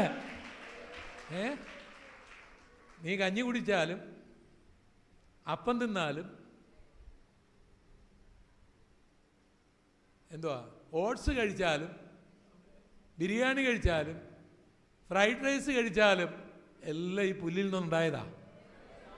എന്നെ അത്ഭുതപ്പെടുത്തുന്ന വിഷയം, എൻ്റെ യേശുവിനെ വിശ്വസിക്കാത്തവനും ഈ പുല്ല് കൊടുത്ത് പോഷിപ്പിക്കുന്ന എൻ്റെ ദൈവം. കരമടിച്ചൊന്ന് ദൈവത്തെ സ്തുതിച്ചാട്ടെ, അല്ലേ? അതില്ലായിരുന്നെങ്കിൽ ഞാനുണ്ടോ, നിങ്ങളുണ്ടോ, മനുഷ്യജീവിതമുണ്ടോ? വായിച്ചു വിടരുതേ. ബൈബിള് വായിക്കുമ്പോൾ ഒന്ന് ചിന്തിക്കണം. ടാറ്റായും ബെർലായും ഒക്കെ വലിയ പണക്കാരാ. ടാറ്റായ്ക്ക് വലിയ അയണോർ ഇരുമ്പുമായിട്ടൊക്കെ ഇല്ലേ? പക്ഷേ ടാറ്റായ്ക്ക് ഇരുമ്പ് തിന്ന് ജീവിക്കാൻ ഒക്കുമോ? വിശക്കുമ്പൻ രാവിലെ 1 കിലോ ഇരുമ്പ്, ഉച്ചയ്ക്ക് 1/2 കിലോ ഇരുമ്പ്. ചത്തുപോകല്ലേ അയാൾ ഈ പുല്ല് തിന്നാ ജീവിക്കുന്ന. അംബാനി പണക്കാരനാണ്, അംബാനി ഇല്ലേ? അയാൾക്ക് ജിയോ തിന്ന് ജീവിക്കാൻ ഒക്കുമോ? ജിയോ തിന്ന് ജീവിച്ചാൽ കിയോ എന്നായി പോവും. അയാൾ ഈ പുല്ല് തിന്നാണ് ജീവിക്കുന്നത്. എൻ്റെ ദൈവം സൃഷ്ടിച്ച പുല്ല് തിന്നുകൊണ്ട് എൻ്റെ ദൈവത്തെ നീ എതിർക്കരുതേ, അത് നാണക്കേടാണ്. നീ ദൈവത്തിന് നന്ദി പറയണം. ഇനി ആ പുല്ലിനെ കുറിച്ച് ഞങ്ങളങ്ങ് ചിന്തിച്ചോ, അത് മുഖാന്തരം എത്ര ബിസിനസ്സുകാരല്ലേ. അരി തന്നെ എന്നൊക്കെ അരിയാ ഈ പുല്ലിൽ നിന്ന് എടുക്കുന്ന അരി, കല്ലില്ലാത്ത അരി. അപ്പം കല്ലുള്ള അരി ഉണ്ടെന്നാ ഇല്ലേ? അതെന്നൊക്കെ എന്തൊക്കെ അരിയുടെ പേരുകളാണ്. ഇത് മുഖാന്തരം കോടീശ്വരന്മാരാകുന്നു. ഇതെല്ലാം പുല്ലുമായിട്ടുള്ള കച്ചവടമാണ്. സസ്യങ്ങൾ, വെണ്ടയ്ക്കായും പാവയ്ക്കായും കോവയ്ക്കായും ഒക്കെ ഇല്ലായിരുന്നെങ്കിലും ഓർത്ത് നോക്കിയാൽ നമ്മുടെ സഹോദരിമാരുടെ അടുക്കളയിലെ ഹോട്ടലുകളിൽ ഇതൊന്നും ഇല്ലായിരുന്നെങ്കിൽ ഏതേലും ഹോട്ടലിൽ ഇവിടെ കാണുമോ? എൻ്റെ കർത്താവ് സൃഷ്ടിച്ചുകൊണ്ടല്ലേ. പാടിയിൽ നിന്ന് വന്നോട്ടെ, എവിടെ നിന്നും വന്നോട്ടെ, എവിടത്തെ ആണെങ്കിലും ഇതെൻ്റെ കർത്താവിൻ്റെ സൃഷ്ടിയല്ലേ. എന്തിനേറെ നമ്മുടെ ഹോസ്പിറ്റലിലൊക്കെ ഡയറ്റീഷ്യന്മാരുണ്ട്, ഒരു മെഡിക്കൽ മേഖലയിലുള്ളവരാ. അച്ചായൻ തക്കാളി കഴിക്കരുത്, മുട്ടക്കോസ് കഴിക്കരുത്, പിന്നെ ഇതൊക്കെ പറയുന്നതല്ലേ ഇങ്ങനെ. ആ ഡോക്ടർക്ക് പണി കൊടുത്തത് ഈ സസ്യങ്ങളാണ്. ഇതില്ലായിരുന്നെങ്കിൽ എന്നാ ഡയറ്റീഷ്യൻ? നിങ്ങൾ അങ്ങനെ ഒന്ന് ചിന്തിച്ചു നോക്കിക്കേ. ഇനി വൃക്ഷങ്ങളുള്ളത് കൊണ്ടാണ് കിടക്കുന്ന കട്ടിലേ, തടിയല്ലേ അത് അല്ലേ? പേടിച്ച് കഥകൊക്കെ അടച്ചു കിടക്കുന്നു. കഥകെന്താ? തടിയല്ലേ? അപ്പൊ സ്വർഗത്തിലെ ദൈവം ഈ മൂന്നാമത്തെ ദിവസം സൃഷ്ടിച്ചത് ഇന്നും ലോകത്തിലുള്ള എല്ലാവരും അനുഭവിക്കുമ്പോൾ എൻ മനമേ യഹോവയെ വാഴ്ത്തുക, എൻ്റെ സർവാന്തരംഗമേ അവൻ്റെ വിശുദ്ധ നാമത്തെ വാഴ്ത്തുക, അവൻ്റെ ഉപകാരങ്ങൾ ഒന്നും മറക്കരുത്. ഇനി വേദപുസ്തകത്തില് സസ്യശാസ്ത്രമായിട്ടുള്ള ഒരു തിയോളജി ഉണ്ട്. വേദപുസ്തകം വ്യാഖ്യാനിച്ച് പഠിക്കേണ്ടതാണ്. എമ്മോസിലേക്ക് പോയ ശിഷ്യന്മാർ വ്യാഖ്യാനിച്ച് പഠിക്കാതിരുന്നത് കൊണ്ട് കർത്താവ് അവരുടെ പുറകെ നടന്ന് വ്യാഖ്യാനിച്ചത് കൊണ്ടാണ്. മോശ തുടങ്ങി പ്രവാചകന്മാർ പറഞ്ഞതെല്ലാം വ്യാഖ്യാനിച്ചത് കൊണ്ടാണ് അവർ മടങ്ങി വരേണ്ടത് വന്നത്. ഇതുപോലെ ബൈബിളിൽ സസ്യശാസ്ത്രപരമായ ഒരു തിയോളജി ഉണ്ട്. ഉദാഹരണമായിട്ട് നിന്റെ ഭാര്യ എങ്ങനെയാ? ഫലപ്രദമായ മുന്തിരിവള്ളി പോലെ. അത് വ്യാഖ്യാനിക്കാൻ നിങ്ങൾ ഓർത്ത് നോക്കിയേ. നിങ്ങൾ വീട്ടിൽ ചെല്ലുകയാണ്, മറിയാമ്മേ വിളിക്കുന്നു, ഒരനക്കവുമില്ല, ഒരു മുന്തിരിവള്ളി അവിടെ തൂങ്ങിക്കിടപ്പുണ്ട്. എന്തായിരിക്കും അവസ്ഥ? ഭയങ്കരം. മക്കളെ ആരെയും കാണുന്നില്ല, എല്ലാം 4-5 ഒലിവ് കുറ്റികളായിട്ട് ഇങ്ങനെ നിൽക്കുകയാണെങ്കിൽ അത് വ്യാഖ്യാനിച്ചാലേ വെക്കൂ, ഇല്ലേ? അതുപോലെ തന്നെ ദുഷ്ടന്മാരുടെ ആലോചന പ്രകാരം നടക്കാതെ, പാപികളുടെ വഴിയിൽ നിൽക്കാതെ, പരിഹാസികളുടെ ഇരിപ്പിടത്തിൽ ഇരിക്കാതെ, യഹോവയുടെ ന്യായപ്രമാണം രാപ്പകൽ ധ്യാനിക്കുന്നവർ ആറ്റരികത്ത് നട്ടിരിക്കുന്ന വൃക്ഷം പോലെ. അപ്പോൾ ബൈബിളിൽ സസ്യശാസ്ത്രപരമായ ഒരു വ്യാഖ്യാന ശാഖയുണ്ട്. അതുപോലെ തന്നെ ഇശായിയുടെ കുറ്റിയിൽ നിന്ന് ഒരു മുള പൊട്ടിപ്പുറപ്പെട്ടു വരും. അത് നമ്മുടെ കർത്താവിനെ കുറിച്ച് പറഞ്ഞിരിക്കുകയാണ്. അങ്ങനെ ഒരു മേഖലയിലേക്ക് ദൈവത്തിൻ്റെ ദാസന്മാർ ഒന്ന് ചിന്തിക്കുകയും പഠിക്കുകയും വചനങ്ങൾ ദൈവജനത്തിന് പറഞ്ഞു കൊടുക്കുകയും ചെയ്യണം. വേദപുസ്തകത്തിലെ ഈ പുല്ലുകൾ, സസ്യങ്ങൾ, വൃക്ഷങ്ങൾ, ഇതിനോടുള്ള ബന്ധത്തിൽ പുസ്തകങ്ങൾ തന്നെയുണ്ട്. രൂത്തിന്റെ പുസ്തകം പുല്ലുകളെ കുറിച്ചുള്ള പുസ്തകം. അത് ബേത്ലഹേമിൽ അപ്പമില്ലാതെയായി എന്ന് പറഞ്ഞാൽ അവിടെ പുല്ലൊന്നും കിളുത്തില്ല. അപ്പത്തിൻ്റെ വീടായിരുന്നു അത്. അവിടെ ധാരാളം പുല്ലുകൾ, യവങ്ങൾ, ഗോതമ്പ് ഒരു കാലത്ത് വളർന്നു നിന്നിരുന്നു. ഇപ്പോൾ എലീമലേക്കിൻ്റെ കാലത്ത് വന്നപ്പോൾ അവിടെ ഇല്ല. അങ്ങേ മലയില്, ജോർഡാനില്, അമാന്റെ പ്രദേശങ്ങളില് അവിടെ പുല്ല് കിളുത്ത് നിൽക്കുക.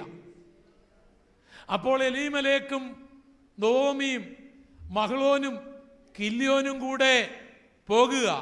എവിടെ? മോവാബിലേക്ക്. കാരണം എന്താണ്? ഇവിടെ ഇപ്പോൾ പുല്ലില്ല, ഇവിടെ ഇപ്പോൾ യവമില്ല, ഇവിടെ കിടന്നാൽ അപ്പമില്ല. പട്ടിണിയാകുമെന്ന് പറഞ്ഞ് അവർ പോകുകയാണ് മോവാബിലേക്ക്.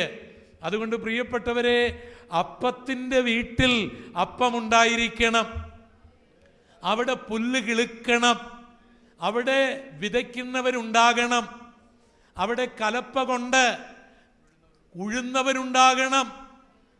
കലപ്പയ്ക്ക് കൈപിടിക്കുന്നവൻ പുറകോട്ട് നോക്കിയാൽ ദൈവരാജ്യത്തിന് കൊള്ളാകുന്നവനല്ല. കലപ്പക്കാരൻ പണി ചെയ്തില്ലെങ്കിൽ അവിടെ പുല്ല് കിളുക്കുകയില്ല.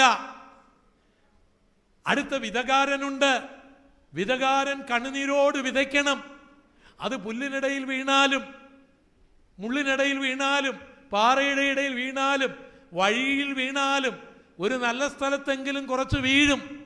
ആ വിതകാരൻ വിതച്ചില്ലെങ്കിൽ അവിടെ കൊയ്ത്തുണ്ടാകുകയില്ല. നനയ്ക്കുന്നവനും നടുന്നവനും ഏവനുമില്ല, വളരുമാറാക്കുന്നവൻ. അപ്പോൾ നനയ്ക്കുന്നവരുണ്ടാകണം, നടുന്നവരുണ്ടാകണം. അപ്പത്തിൻ്റെ വീട്ടിൽ അപ്പമുണ്ടാകാൻ കൊയ്യുന്നവരുണ്ടാകണം. ഗിദെയോനെ പോലെ അമാലേക്കർ കൊണ്ടുപോകാതിരിപ്പാൻ കൊയ്ത് മെതിക്കുന്നവരുണ്ടാകണം. ഇതൊക്കെ ബേത്ലഹേമിൽ ഒരു കാലത്തുണ്ടായിരുന്നു.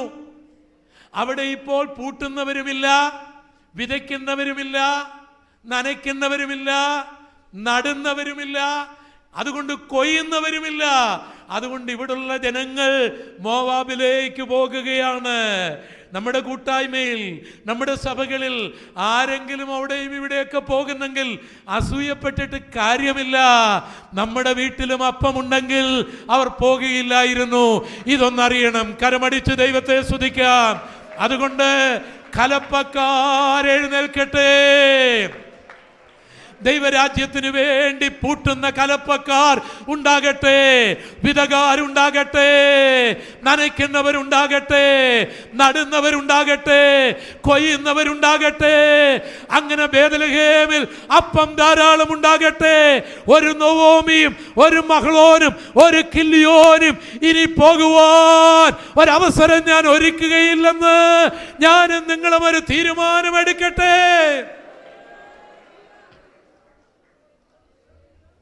പിന്നെ പോകുന്നവരോടൊരു ദൂതുണ്ട്. ബേത്ലഹേമിലെ അപ്പം വചനപ്രകാരമുള്ള അപ്പമാണ്. അതിൽ ചില പ്രശ്നമൊക്കെ ഉണ്ട്, അതുകൊണ്ടാണ് ഇല്ലാത്തത്. എന്നാൽ മോവാബിൽ വളർന്നു നിൽക്കുന്ന പുല്ല് 10 തലമുറ കഴിക്കരുന്നൊരു പ്രമാണം ഇതിനകത്തുണ്ട്. അത് പുല്ലാണ്, അത് അപ്പമാണെന്നൊക്കെ പറഞ്ഞാലും അത് മഹ്ലോനെയും കൊല്ലും, കില്യോനെയും കൊല്ലും, എലീമേലെക്കിനെയും കൊല്ലും, നിന്നെ അനാഥിയാക്കി കളയും. അതുകൊണ്ട് കാണുന്ന ഉണർവല്ല, വചനപ്രകാരമുള്ള ഉണർവാണോ എന്ന് നീ നോക്കണം. അത്ഭുതത്തിൽ നമ്മൾ വിശ്വസിക്കുന്നു, അത് ഇന്നലെയുണ്ട്, ഇന്നുമുണ്ട്, നാളെയുമുണ്ട്. പ്രവചനത്തിൽ നമ്മൾ വിശ്വസിക്കുന്നു, അത് ഇന്നലെയുമുണ്ട്, ഇന്നുമുണ്ട്, നാളെയുമുണ്ട്. അനുഗ്രഹത്തിൽ നമ്മൾ വിശ്വസിക്കുന്നു, അത് ഇന്നലെയുമുണ്ട്, ഇന്നുമുണ്ട്, നാളെയുമുണ്ട്. പക്ഷേ ദൈവം നൽകുന്ന എല്ലാ അനുഗ്രഹങ്ങളും ഈ വചനത്തിൻ്റെ അടിസ്ഥാനത്തിലായിരിക്കും. ഈ വചനം വിട്ടിട്ടുള്ള ഒരത്ഭുതവും എനിക്ക് വേണ്ട, വചനം വിട്ടിട്ടുള്ള ഒരു അനുഗ്രഹവും എനിക്ക് വേണ്ട. ആ അനുഗ്രഹം ഇന്നല്ലെങ്കിൽ നാളെ എന്നെ വലിയ നഷ്ടത്തിലേക്ക് നയിക്കുമെന്നുള്ള കാര്യം മറക്കരുത്. ഭാഗ്യവശാൽ കുറെ കഴിഞ്ഞപ്പോൾ നൊവോമിക്ക് മനസ്സിലായി, മോവാബിലെ പുല്ല് കൊല്ലുന്ന പുല്ലാണ്. അവൾ മടങ്ങി വരാൻ തീരുമാനിച്ചു. മടങ്ങി വന്നപ്പോൾ ബേത്ലഹേമിൽ പുല്ലിൻ്റെ കാലമാണ്, കൊയ്ത്തിൻ്റെ കാലമാണ്. ഈ നാളുകളിൽ നമ്മുടെ സഭയ്ക്ക് ഒരു കൊയ്ത്തിൻ്റെ കാലം ദൈവം തരട്ടെ. അറിയട്ടെ ജനങ്ങൾ ഇവിടെ ആരാധനയുണ്ടെന്ന്, അറിയട്ടെ ജനങ്ങൾ ഇവിടെ പ്രാർത്ഥനയുണ്ടെന്ന്, അറിയട്ടെ ജനങ്ങൾ ഇവിടെ ഉപവാസമുണ്ടെന്ന്, അറിയട്ടെ ജനങ്ങൾ ഇവിടെ വിശുദ്ധിയുണ്ടെന്ന്, അറിയട്ടെ ജനങ്ങൾ ഇവിടെ രോഗശാന്തി ഉണ്ടെന്ന്, അറിയട്ടെ ഇവിടെ അപ്പമുണ്ടെന്ന്. ആരാധനയിൽ പങ്കെടുത്താൽ തൃപ്തി ഉണ്ടാകുമെന്ന് ജനങ്ങൾ അറിയട്ടെ. നൊവോമിമാർ മടങ്ങി വരട്ടെ. അവിടെ രൂത്ത്, അവൾ കൊയ്ത്തുകാരുടെ പുറകിലാണ്, മണികൾ പെറുക്കുന്നു. പിന്നെ അവൾ കൊയ്ത്തുകാരുടെ ഇടയിലാണ്, കതിരുകൾ പെറുക്കുന്നു. പിന്നെ അവളുടെ മടിയിൽ തന്നെ യജമാനൻ അളന്നു കൊടുക്കുന്നു. അവസാനം അവൾ ആ വയലിൻ്റെ ഉടമസ്ഥയായി തീരുന്നു. സ്വത്തം ചെയ്താട്ടെ, സ്വത്തം ചെയ്താട്ടെ. പുല്ലിനെ കിളിപ്പിക്കുന്നവൻ അവിടെ നീ വിശ്വസ്തനായിരുന്നാൽ അതിൻ്റെ ഉടമസ്ഥനാക്കുന്ന ദൈവത്തിൻ്റെ പദ്ധതിയാണ് നാം രൂത്തിന്റെ പുസ്തകത്തിൽ വായിക്കുന്നത്. Praise the Lord, praise the Lord. സ്വർഗത്തിലെ ദൈവം ഈ പുല്ല് കിളിപ്പിച്ചുകൊണ്ട് വരാൻ ചെയ്യുന്ന ആ പദ്ധതി നിങ്ങൾ ഓർക്കുന്നുണ്ടോ? നമ്മൾ വേദപുസ്തകം പഠിക്കുമ്പോൾ ഭൂമി പാഴായി കിടക്കുന്നു, ശൂന്യമായി കിടക്കുന്നു, ഇരുൾ മൂടിക്കിടക്കുന്നു, അല്ലേ? ആഴത്തിൻ്റെ മീതെ ഇരുളുണ്ടായിരുന്നു, വെള്ളം അവിടെ ഉണ്ട്, പാഴ് ശൂന്യമാണ്. അവിടെ ആരെങ്കിലും കൃഷി ചെയ്യുമോ? ഒരു കൃഷിക്ക് അത്യന്താപേക്ഷിതമായത് ഒന്ന് പ്രകാശമാണ്. പ്രകാശ സംശ്ലേഷണം ഉണ്ടെങ്കിൽ മാത്രമേ സസ്യങ്ങൾക്കോ പുല്ലുകൾക്കോ വൃക്ഷങ്ങൾക്കോ നിലനിൽക്കുകയുള്ളൂ. ഇവിടെ അതില്ല. നമ്മൾ ബൈബിൾ വായിക്കുന്നത് ദൈവം ആദിയിൽ ഭൂമിയും ആകാശവും ഭൂമിയും സൃഷ്ടിച്ചോ, മനോഹരമായിരുന്നു. The earth became void and formless. ഭൂമി പാഴും ശൂന്യമായി തീരുകയാണ്. അവിടെ വെളിച്ചമില്ല. അപ്പോൾ ഒരു കൃഷിക്ക് പറ്റിയ സ്ഥലമല്ല അവിടെ. രണ്ട്, വെള്ളം മൂടിക്കിടക്കുക. വെള്ളം മൂടിക്കിടക്കുമ്പോൾ അവിടെ കൃഷി ചെയ്യാനൊക്കെയല്ല. കൃഷിയുണ്ടെങ്കിൽ ആ വെള്ളത്തിൽ അത് അവിഞ്ഞു പോകും. മൂന്നത് പാഴാണ്, ശൂന്യമാണ്. ഒരു കർഷകനും ഇത് തിരഞ്ഞെടുക്കുകയില്ല. ഒരു കർഷകൻ ഭൂമി കൃഷി ചെയ്യാനെടുക്കുമ്പോൾ അവിടെ വെളിച്ചമുണ്ടോ, കൃഷി ചെയ്യാൻ ഒക്കുമോ, ഇതെല്ലാം നോക്കും. ഇവിടെ ഇമ്പോസിബിളാണ് മുഴുവൻ. കാരണം ഇവിടെ വെളിച്ചമില്ല. വെളിച്ചമില്ലാതെ കൃഷി നടക്കുകയില്ല. സൂര്യപ്രകാശം ഈ സസ്യങ്ങളുടെ വൃക്ഷങ്ങളുടെ ഇലകളിൽ വന്ന് അവിടെ വെച്ചാണ് ഭക്ഷണം പാകം ചെയ്യുന്നത്. അതിൻ്റെ ഒരു ഭാഗം അതിൻ്റെ ശരീരത്തിനും മറ്റൊരു ഭാഗം അതിൻ്റെ ഫ്രൂട്ടായിട്ട് മാറുകയാണ്. പ്രകാശ സംശ്ലേഷണമില്ലാതെ ഇതിന് ജീവിക്കാനൊക്കെയല്ല. അതിവിടില്ല. വെള്ളം മൂടിക്കിടക്കുക. വെള്ളം മൂടിക്കിടക്കുക എന്ന് പറഞ്ഞാൽ മോട്ടോർ കൊണ്ട് അടിച്ച് മാറ്റാവുന്ന വെള്ളമൊന്നുമല്ല. ഇന്നത്തെ അറ്റ്ലാന്റിക്കിലെയും പസഫിക്കിലെയും ഇന്ത്യൻ മഹാസമുദ്രത്തിലെയും അറബിക്കടലിലെയും ചെങ്കടലിലെയും കരിങ്കടലിലെയും എല്ലാം വെള്ളമാണ്. ഭൂമിയിൽ 4/3 ഭാഗം വെള്ളമാണ്. അപ്പോൾ ഇന്ന് മാത്രം വെള്ളമുണ്ടെന്ന് നിങ്ങൾ ഓർത്തു. കരഭാഗം കാൽഭാഗമേ ഉള്ളൂ. അപ്പം മൈലുകൾ മുകളിൽ വെള്ളം കിടക്കുക. അവിടെ വല്ല പരിപാടി നടക്കുമോ? ഒന്നും നടക്കുകയില്ല.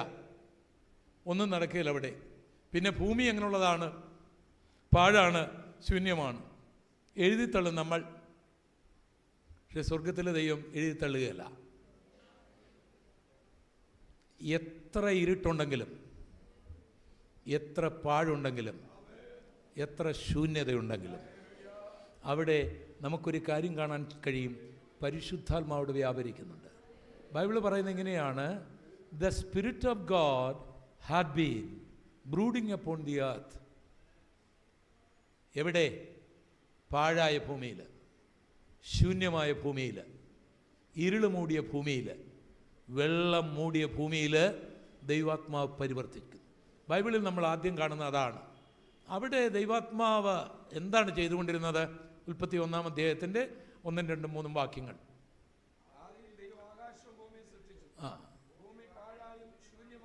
അടുത്തത് ദൈവത്തിൻ്റെ ആത്മാവ് വെള്ളത്തിൻ്റെ മീതെ പരിവർത്തിച്ചു കൊണ്ടിരുന്നു. അവിടെ എന്തിനാണ് ദൈവാത്മാവ് പരിവർത്തിച്ചത്?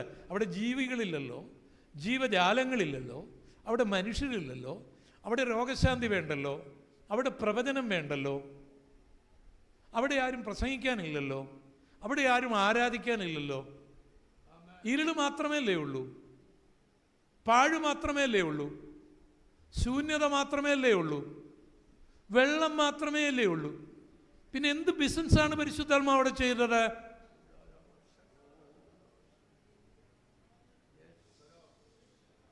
എന്താണ് അവിടെ ചെയ്യുന്നറിയാമോ? സ്വർഗത്തിലെ ദൈവത്തിന് ഈ പാഴായ ഭൂമിയിൽ, ഈ ശൂന്യമായ ഭൂമിയിൽ, ഈ ഇരുള് മൂടിയ ഭൂമിയിൽ ചിലതെല്ലാം സൃഷ്ടിച്ചെടുക്കേണ്ടതിന് വേണ്ടി പരിശുദ്ധാത്മാവ് ഒരു കോഴിമുട്ടയെ വിരിക്കാൻ കോഴി അതിൻ്റെ മുകളിൽ അടയിരിക്കുന്നത് പോലെ ആ ഇരുളിൻ്റെ മുകളിൽ, ആ വെള്ളത്തിൻ്റെ മുകളിൽ, ആ പാഴിൻ്റെ മുകളിൽ, ആ ശൂന്യതയുടെ മുകളിൽ ചില സൃഷ്ടി പ്രവർത്തനങ്ങൾ ഉണ്ടാകേണ്ടതിന് വേണ്ടി നാം അറിയാതെ പ്രവർത്തിക്കുകയാണ്. രാത്രിയിൽ ഞാനൊരു ദൂത് വിളിച്ചു പറയുകയാണ്. നീ ഇപ്പോൾ കാണുന്നത് ഇരുളാണ്, നീ ഇപ്പോൾ കാണുന്നത് പാഴാണ്, നീ ഇപ്പോൾ കാണുന്നത് ശൂന്യതയാണ്, നീ ഇപ്പോൾ കാണുന്നത് ആഴമേറിയ വെള്ളമാണ്. നിന്റെ ബുദ്ധിമണ്ഡലം പറയുന്നു ഇവിടെ ഒന്നും ഉണ്ടാകുകയില്ല, ഇവിടെ ഒന്നും കിളുക്കുകയില്ല, ഇവിടെ ഒന്നും നടക്കുകയില്ല. പക്ഷെ ഞാൻ പറയുന്നു ഇതിൻ്റെ ഇടയിൽ പ്രവർത്തിക്കുന്ന ഒരു ആത്മാവുണ്ട്. അവിടെ ഇരുളുണ്ടെങ്കിലും, അവിടെ പാഴുണ്ടെങ്കിലും, അവിടെ ശൂന്യതയുണ്ടെങ്കിലും, അവിടെ വെള്ളമുണ്ടെങ്കിലും അവിടെ വ്യാപരിക്കുന്ന ഒരു ആത്മാവുണ്ട്. ആ ആത്മാവുള്ളിടത്തോളം കാലം നീ ഇരുളിനെ ഭയപ്പെടേണ്ടതില്ല, പാഴിനെ ഭയപ്പെടേണ്ടതില്ല, ശൂന്യതയെ ഭയപ്പെടേണ്ടതില്ല. സ്വർഗത്തിലെ ദൈവത്തിന് നിന്റെ ചിന്തയ്ക്കപ്പുറമായി, നിന്റെ ബുദ്ധിക്കപ്പുറമായി ചിലരൊക്കെ ചെയ്തെടുക്കുവാനായി കഴിവുണ്ട്. അവനത് ചെയ്തെടുക്കും. വിശ്വാസമെന്നതോ ആശിക്കുന്നതിൻ്റെ ഉറപ്പും കാണാത്ത കാര്യത്തിൻ്റെ നിശ്ചയമാണ്. എന്താണ് വിശ്വാസം? ഇരുളിനെ നോക്കി, പാഴിനെ നോക്കി, ശൂന്യതയെ നോക്കി, ആഴത്തെ നോക്കി പറയുകയാണ്, ഇരുളെ, പാഴേ, ശൂന്യതയെ, ഇവിടെ നിന്ന് ചില മുളകൾ പൊട്ടിക്കിളിർത്തു വരും, ചില സസ്യങ്ങൾ കിളിർത്തു വരും, ചില വൃക്ഷങ്ങൾ കിളിർത്തു വരും. അതിനായിട്ട് എൻ്റെ ദൈവം കൽപ്പിക്കും. വിശ്വാസം എന്നതോ ആശിക്കുന്നതിൻ്റെ ഉറപ്പും കാണാത്ത കാര്യത്തിൻ്റെ നിശ്ചയവുമാണ്.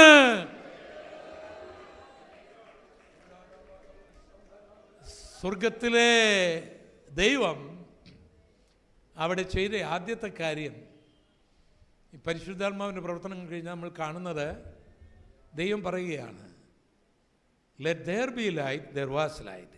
വെളിച്ചമുണ്ടാകട്ടെ എന്ന് ദൈവം കൽപ്പിച്ചു, വെളിച്ചമുണ്ടായി. എത്ര സിമ്പിളായിട്ടാണ് അല്ലേ? അല്ല, ദൈവം ഇങ്ങനെ കാലുമൊക്കെ അങ്ങോട്ട് നീട്ടി കൈയും ഒക്കെ അങ്ങ് പിടിച്ച് ഇങ്ങനെ മസിലും അങ്ങോട്ടൊക്കെ പിടിച്ച് ഭയങ്കര ഇരുട്ടാണിത്, ഇത് വർഷങ്ങളായിട്ടുള്ള ഇരുട്ടാണ്, ഇതങ്ങനെ എളുപ്പമൊന്നും പോകുകയല്ല, ഇതങ്ങ് അറബി ഇരുട്ടാണ്, ഇങ്ങനൊന്നും പിടിക്കുന്നില്ല. ദൈവം വളരെ സിമ്പിളായിട്ട് നിന്നിട്ട് പറയാം, let there be light, there was light എന്ന് പറഞ്ഞാൽ ഇരുട്ട് അന്നേരം പമ്പ കടന്നെന്ന് ചുരുക്കം. സ്വർഗത്തിലെ ദൈവം ഒരു കൽപ്പന പുറപ്പെടുവിച്ചാൽ 1000 വർഷത്തെ ശാപമാണെങ്കിലും 10,000 വർഷം പിശാചു കുടികൊള്ളുന്നതാണെങ്കിലും ആരെല്ലാം അയച്ചതാണെങ്കിലും ആ വെളിച്ചത്തിൻ്റെ മുൻപിൽ പിശാചിന് പിടിച്ചു നിൽക്കാനായി കഴിയുകയില്ല. ഈ രാത്രിയിൽ ആ വെളിച്ചമാണ് നമ്മുടെ ഹൃദയത്തിൽ വരേണ്ടത്, ആ വെളിച്ചമാണ് നമ്മുടെ ഭവനത്തിൽ വരേണ്ടത്, ആ വെളിച്ചമാണ് നമ്മുടെ സഭയിൽ വരേണ്ടത്, ആ കൽപ്പനയാണ് നമുക്ക് വേണ്ടത്. ഈ പാലക്കാട്ടിൽ ആ വെളിച്ചം ഉദിക്കട്ടെ. കരമടിച്ച് ദൈവത്തെ സ്തുതിക്കാം. ഞാനും നിങ്ങളും എത്ര പ്രസംഗിച്ചാലും, ഞാനും നിങ്ങളും എത്ര പാടിയാലും, സ്വർഗത്തിലെ ദൈവം ഒരു വാക്ക് കൽപ്പിച്ചാൽ അവിടെ വെളിച്ചമുണ്ടായിരിക്കും. എത്ര വലിയ ഇരുട്ടാണെങ്കിലും. സ്തോത്രം. എന്തിനാണ് ദൈവം ഈ വെളിച്ചം ഉണ്ടാക്കിയത്?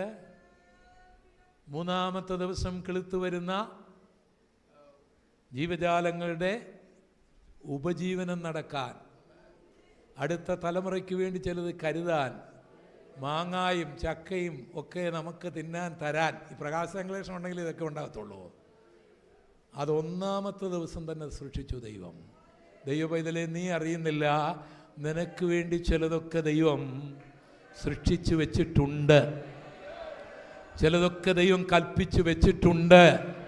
അത് നീ കാണുന്നില്ലെന്ന് മാത്രം. അത് നിന്റെ തലയ്ക്ക് മുകളിലായിരിക്കും. ദൈവം വളരെ പ്രീ പ്ലാനിലാണ് എല്ലാ കാര്യവും നടത്തുന്നത്. രണ്ടാമത് ദൈവം ചെയ്തത് ഒരു വിധാനം അങ്ങുണ്ടാക്കി. വിധാനമെന്ന് പറയുമ്പോൾ അന്തരീക്ഷ മണ്ഡലം വാതക സഞ്ചയമാണ്. ഓക്സിജൻ, ഹൈഡ്രജൻ, കാർബൺ ഡയോക്സൈഡ് തുടങ്ങി നൈട്രജൻ തുടങ്ങിയ വാതകങ്ങളുടെ സഞ്ചയം ഒരു 400 ഘനമൈലുണ്ടാകും ഈ വിധാനത്തിന്. അത് വെള്ളങ്ങളുടെ ഇടയിലാണ്. Maximum utilisation of place. Engineering മേഖലയിൽ ജോലി ചെയ്യുന്നവർക്കറിയാം, മാക്സിമം പ്ലേസ് യൂസ് ചെയ്യുക, മാക്സിമം യൂട്ടിലൈസേഷൻ ഓഫ് പ്ലേസ്. പണ്ടൊക്കെ നമ്മുടെ വീടുകൾ ഇന്ന് ആ നിലയിലല്ല. അതിലേറ്റവും അത്ഭുതകരമായ ഒരു കാര്യമാണ് ഈ ഹണി ബീയുടെ കൂട്. ഇത് മാക്സിമം യൂട്ടിലൈസേഷനാണ്. അപ്പം വെള്ളത്തിനിടയിൽ ഒരു വിധാനം. മാക്സിമം പ്ലേസ് ദൈവം യൂസ് ചെയ്യുകയാണ്, ഒരു വിധാനമുണ്ടാക്കുകയാണ്. ആ വിധാനമാണ് എല്ലാ ജീവജാലങ്ങളുടെയും നിദാനം. അത് നമ്മുടെ ടോപ്പോസ്ഫിയറുമായി ബന്ധപ്പെട്ടാണ്. അവിടെ കാർബൺ ഡൈ ഓക്സൈഡ്, നമുക്ക് വേണ്ടുന്ന ഓക്സിജൻ, വൃക്ഷങ്ങൾക്ക് വേണ്ടത്, എല്ലാത്തിൻ്റെയും ഘടകങ്ങൾ ഇവിടെയാണ്. അതിൻ്റെ നിലനിൽപ്പിൻ്റെ ഘടകമാണ് ഈ അന്തരീക്ഷ മണ്ഡലം എന്ന് പറയുന്നത്. ഈ അന്തരീക്ഷ മണ്ഡലത്തിൽ ചെയ്യുന്ന വേറൊരു കാര്യം മാത്രം ഞാൻ പറഞ്ഞു വിടാം. ഈ ആകാശത്തിൽ അനുസൃതം ഉൽക്കകൾ വീഴുന്നുണ്ട്. ഉൽക്കകൾ എന്ന് പറയുമ്പോൾ 500 ടണ്ണോ 1000 ടണ്ണോ 10,000 ടണ്ണോ 10 ടണ്ണോ ഒക്കെയുള്ള ഗോളങ്ങളാണ്, കൊച്ചു ഗോളങ്ങളാണ്. അതിങ്ങനെ ഭ്രമണപഥം തെറ്റി താഴേക്ക് വീഴും. അത് കണ്ടാൽ ഉരുക്ക് പോലിരിക്കും, വലിയ കട്ടിയുള്ളതാണ്. അത് നമ്മുടെ തലയിലേക്ക് വീണാൽ, ഇപ്പോൾ ഇവിടെ വീണാൽ ഇവിടെ ആരും കാണുകയില്ല, എല്ലാ ദിവസവും ഇതിൻ്റെ മുകളിൽ വീഴുന്നുണ്ട്. എന്നാൽ ഈ അന്തരീക്ഷ മണ്ഡലത്തിൽ ഇത് കയറുമ്പോൾ ഈ വാതകങ്ങൾ ഉരുമി കത്തിപ്പോകും. റോക്കറ്റുകളിലൊക്കെ ആകാശത്തിലേക്ക് അല്ലെങ്കിൽ അന്തരീക്ഷത്തിലേക്ക് കയറി പോകുന്നവർ ഏറ്റവും ഭയപ്പെടുന്ന വിഷയം ഈ അന്തരീക്ഷ മണ്ഡലമാണ്. നമുക്കറിയാം, നാസയുടെ കൽപ്പന ചൗള എന്ന് പറയുന്ന ഒരു ഇന്ത്യക്കാരി, ഹരിയാനക്കാരിയായ ഒരു ബഹിരാകാശ സഞ്ചാരി നല്ലൊരു ഗവേഷണമെല്ലാം അവരുടെ ക്യാമ്പിൽ പോയിട്ട് മടങ്ങി വരുന്ന സമയത്ത് അവരുടെ ആ വാഹനം കത്തി 4 or 5 ആസ്ട്രോണമിസ്റ്റുകൾ കത്തിപ്പോയ ചരിത്രം നിങ്ങൾ കേട്ടിട്ടുണ്ട്. കാരണം ഇത് താഴേക്ക് വരുമ്പോൾ ഈ വാതകങ്ങളിൽ ഉരുമി കത്തിപ്പോകും.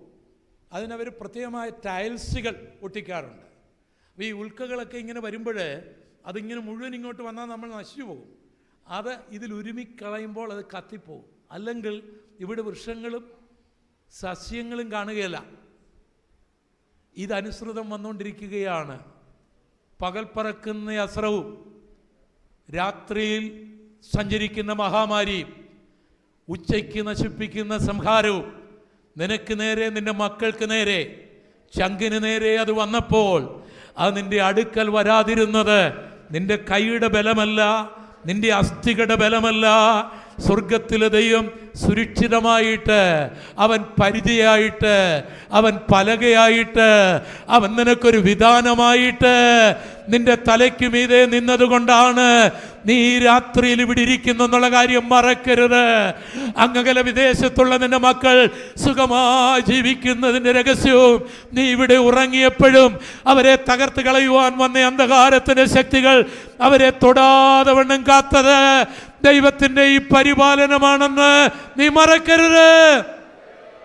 അവൻ ഇസ്രായേൽ മക്കൾക്ക് രാത്രി മേഘസ്തംഭമായും, കാരണം മരുഭൂമിയിലെ ചൂടാണ്,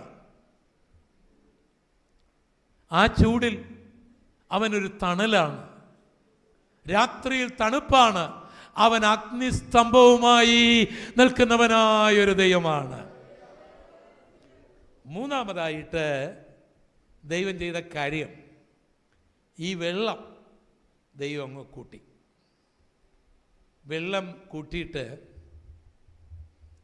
ഒരു ഭാഗത്ത് കൂട്ടി 3 നിലയിൽ ഈ വെള്ളം മാറ്റി. ഞാൻ പറഞ്ഞല്ലോ, 4/3 ഭാഗവും വെള്ളമാണ്. ഭൂമി മുഴുവൻ വെള്ളത്താൽ മൂടപ്പെട്ടിരിക്കുകയാണ്. ഇപ്പോഴുള്ള വെള്ളവും തിരിച്ചു വിട്ടാൽ ഈ ഭൂമി മുഴുവൻ മൂടും. ഈ വെള്ളത്തെ ദൈവം 3 ഘടകങ്ങളാക്കി മാറ്റി. ഒന്ന് ഐസാക്കി മാറ്റി, അത് ആർട്ടിക് അന്റാർട്ടിക്ക മേഖലയിൽ നിൽക്കുകയാണത്. അതുരുകിയാലും നമ്മുടെ ഈ ഭൂമി മുങ്ങിപ്പോകും. 2, ദൈവം അതിനെ വാതകമാക്കി മാറ്റി, ഓക്സിജൻ ഹൈഡ്രജനാക്കി മാറ്റി, കുറേ മുകളിലേക്ക് കൊണ്ടുപോയി. പിന്നെ കുറേ ഭാഗം വന്നപ്പോൾ 4-1 ഭാഗം നമുക്ക് കിട്ടി, ഒരു ഭാഗം നമുക്ക് കിട്ടി 3. ഇത്രയും വെള്ളമാണ് മൂടിക്കിടക്കുന്നത്. ഈ വെള്ളം നമ്മുടെ പമ്പ് കൊണ്ട് അടിച്ചു മാറ്റാൻ ഒക്കുമോ? നമുക്ക് കോരിക്കളയാൻ ഒക്കുമോ? അറ്റ്ലാന്റിക്കിലെയും ശാന്തസമുദ്രത്തിലെയൊക്കെ വെള്ളം നമുക്ക് കോരിക്കളയാൻ ഒക്കുമോ? പക്ഷെ ദൈവത്തിന് ഇവിടെ പുല്ല് കിളിപ്പിക്കണം, ബലഹീനമായ പുല്ല് കിളിപ്പിക്കണം, സസ്യം കിളിപ്പിക്കണം. അപ്പോൾ ഈ മൈലുകൾ ഉയരത്തിൽ നിൽക്കുന്ന വെള്ളം മാറ്റിക്കളയാൻ ദൈവം അതിനെ 3 ഭാഗമാക്കി. ചിലതിനെ ഐസാക്കി, ചിലതിനെ വാതകമാക്കി, ചിലതിനെ മൂലയ്ക്ക് കൂട്ടി, ചിലതിനെ മുകളിലോട്ട് കൊണ്ടുപോയി. സ്വർഗത്തിലെ ദൈവം തൻ്റെ സഭയ്ക്ക് വേണ്ടി, തൻ്റെ ദാസന്മാർക്ക് വേണ്ടി, പ്രാർത്ഥിക്കുന്ന നിനക്ക് വേണ്ടി, നിന്നെക്കുറിച്ചുള്ള ദൈവിക വാഗ്ദത്തത്തിനെതിരായി നിൽക്കുന്ന എന്തിനേയും ഐസാക്കേണ്ടതിനെ അവൻ ബെൽശസ്സറിനെ പോലെ ഐസാക്കും. സ്തോത്രം. മോളിലേക്ക് കൊണ്ടുപോകേണ്ടതിനെ അവൻ ഹേരോദാവിനെ പോലെ മോളിലേക്ക് കൊണ്ടുപോകും. സ്തോത്രം, സ്തോത്രം. മൂലയ്ക്ക് കൂട്ടേണ്ടതിനെ മൂലയ്ക്ക് കൂട്ടും. നിന്റെ കരമൊന്നും അതിനു വേണ്ടി ചലിക്കേണ്ട. കർത്താവിൻ്റെ ഒരു കൽപ്പനയ്ക്ക് വേണ്ടി നീ കാത്തിരുന്നാൽ മാത്രം മതി. വിശ്വസിക്കുന്ന ദൈവമക്കൾ കരമടിച്ച് ദൈവത്തെ ആരാധിച്ചാട്ടെ. ദൈവമായ കർത്താവേ, ഈ പ്രശ്നം എങ്ങനെ പരിഹരിക്കപ്പെടും? അയ്യോ, ഇതെങ്ങനെ പരിഹരിക്കപ്പെടും? എനിക്കിത് കഴിയുകയില്ല, അതിനുള്ള പണം എനിക്കില്ല, അതിനുള്ള ബുദ്ധി എനിക്കില്ല, അതിനുള്ള കഴിവില്ല. എന്നെ മുക്കിക്കളയുമല്ലോ, എൻ്റെ സഭയെ മുക്കിക്കളയുമല്ലോ, എൻ്റെ ശുശ്രൂഷയെ മുക്കിക്കളയുമല്ലോ, എൻ്റെ കുഞ്ഞുങ്ങളെ മുക്കിക്കളയുമല്ലോ എന്നോർത്ത് നീ ഭാരപ്പെടുകയാണോ? നീ ഭാരപ്പെടേണ്ട. അതിനെ ഭംഗിയായി കൈകാര്യം ചെയ്യുവാൻ കഴിവുള്ളവൻ്റെ കരങ്ങളിലേക്ക് നീ വിഷയമേൽപ്പിച്ചാൽ അതിനെ ഒരു ഉണങ്ങിയ നിലമാക്കുവാൻ എൻ്റെ ദൈവത്തിന് കഴിയും.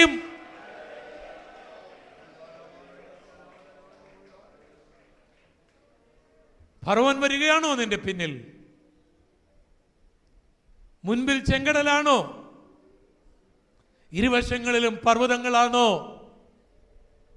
കൂടെ നിൽക്കുന്ന ചിലർ തന്നെ പറയുന്നുണ്ടോ, ഇറങ്ങിപ്പുറപ്പെട്ടതും അബദ്ധമായി പോയി, മടങ്ങിപ്പോയാൽ മതിയെന്ന്. വരട്ടെ. ഇപ്പോൾ കാറ്റടിക്കുമ്പോൾ നിന്റെ കാല് മുറയ്ക്കുന്നില്ലേ? അല്പം കൂടി കഴിയട്ടെ. നീ ഇതുവരെയും കാണാത്ത, ഒരു മനുഷ്യനും കാണാത്ത ഒരു പാത ദൈവം ഒരുക്കുന്നുണ്ട്. ഒരു പാത ദൈവം ഒരുക്കുന്നുണ്ട്. ഒരു മനുഷ്യൻ്റെയും മനസ്സിൽ തോന്നാത്തൊരു പാത. നീ വെള്ളത്തിലൂടെ കപ്പലിൽ പോകുന്ന കാര്യമേ നിനക്കറിയാവത്തുള്ളൂ. പ്ലെയിനിലൂടെ പോകുന്ന കാര്യമേ നിനക്കറിയാവത്തുള്ളൂ. പാലം കെട്ടുന്ന കാര്യമേ നിനക്കറിയാവത്തുള്ളൂ. നീന്തുന്ന കാര്യമേ നിനക്കറിയാവത്തുള്ളൂ. നിനക്കറിയാത്ത കാര്യം ദൈവത്തിനറിയാം. അവനൊരു വഴി. നിന്റെ ശത്രു അറിയാത്ത ഫറവോൻ അറിയാത്ത ലോക ഈ ഉൽപ്പത്തി പുസ്തകം 1-ാം അധ്യായത്തിൻ്റെ 10-ാം വാക്യമാണെന്ന് തോന്നുന്നു. അത് വായിച്ചിട്ട് നിങ്ങൾ കോളേജിൽ ചെല്ലുമ്പോൾ ഒരു പ്രശ്നമുണ്ട്. നിരീക്ഷകന്മാരായിട്ടുള്ള ആൾക്കാർ 10-ാം വാക്യം ഞാൻ വായിക്കാം. ഉണങ്ങിയ നിലത്തിന് ഭൂമിയെന്നും വെള്ളത്തിൻ്റെ കൂട്ടത്തിന് സമുദ്രമെന്നും പേരിട്ടു. നല്ലതെന്ന് ദൈവം കണ്ടു. ഇവിടെ ഒരു സമുദ്രമേ ഉള്ളൂ. ഭൂമി എന്ന് പറഞ്ഞാൽ ഒരു കര എന്നാണ് അതിൻ്റെ അർത്ഥം. ഒരു കരയേ ഉള്ളൂ. പക്ഷെ നമുക്കറിയാം എത്ര സമുദ്രമുണ്ട്.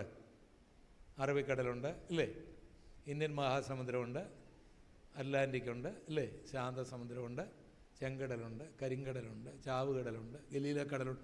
ഒത്തിരി കടൽ ഈ ബൈബിളിൽ തന്നെ ചെങ്കടലും ചാവുകടലും മെഡിറ്ററേനിയൻ കടലിനെ കുറിച്ച് ഈ ബൈബിളിൽ നമുക്ക് കാണാൻ കഴിയും. പക്ഷേ ഇവിടെ എന്താ പറഞ്ഞിരിക്കുന്നത്? ഒരൊറ്റ സമുദ്രമേ ഉള്ളൂ, ഒരൊറ്റ കരയേ ഉള്ളൂ.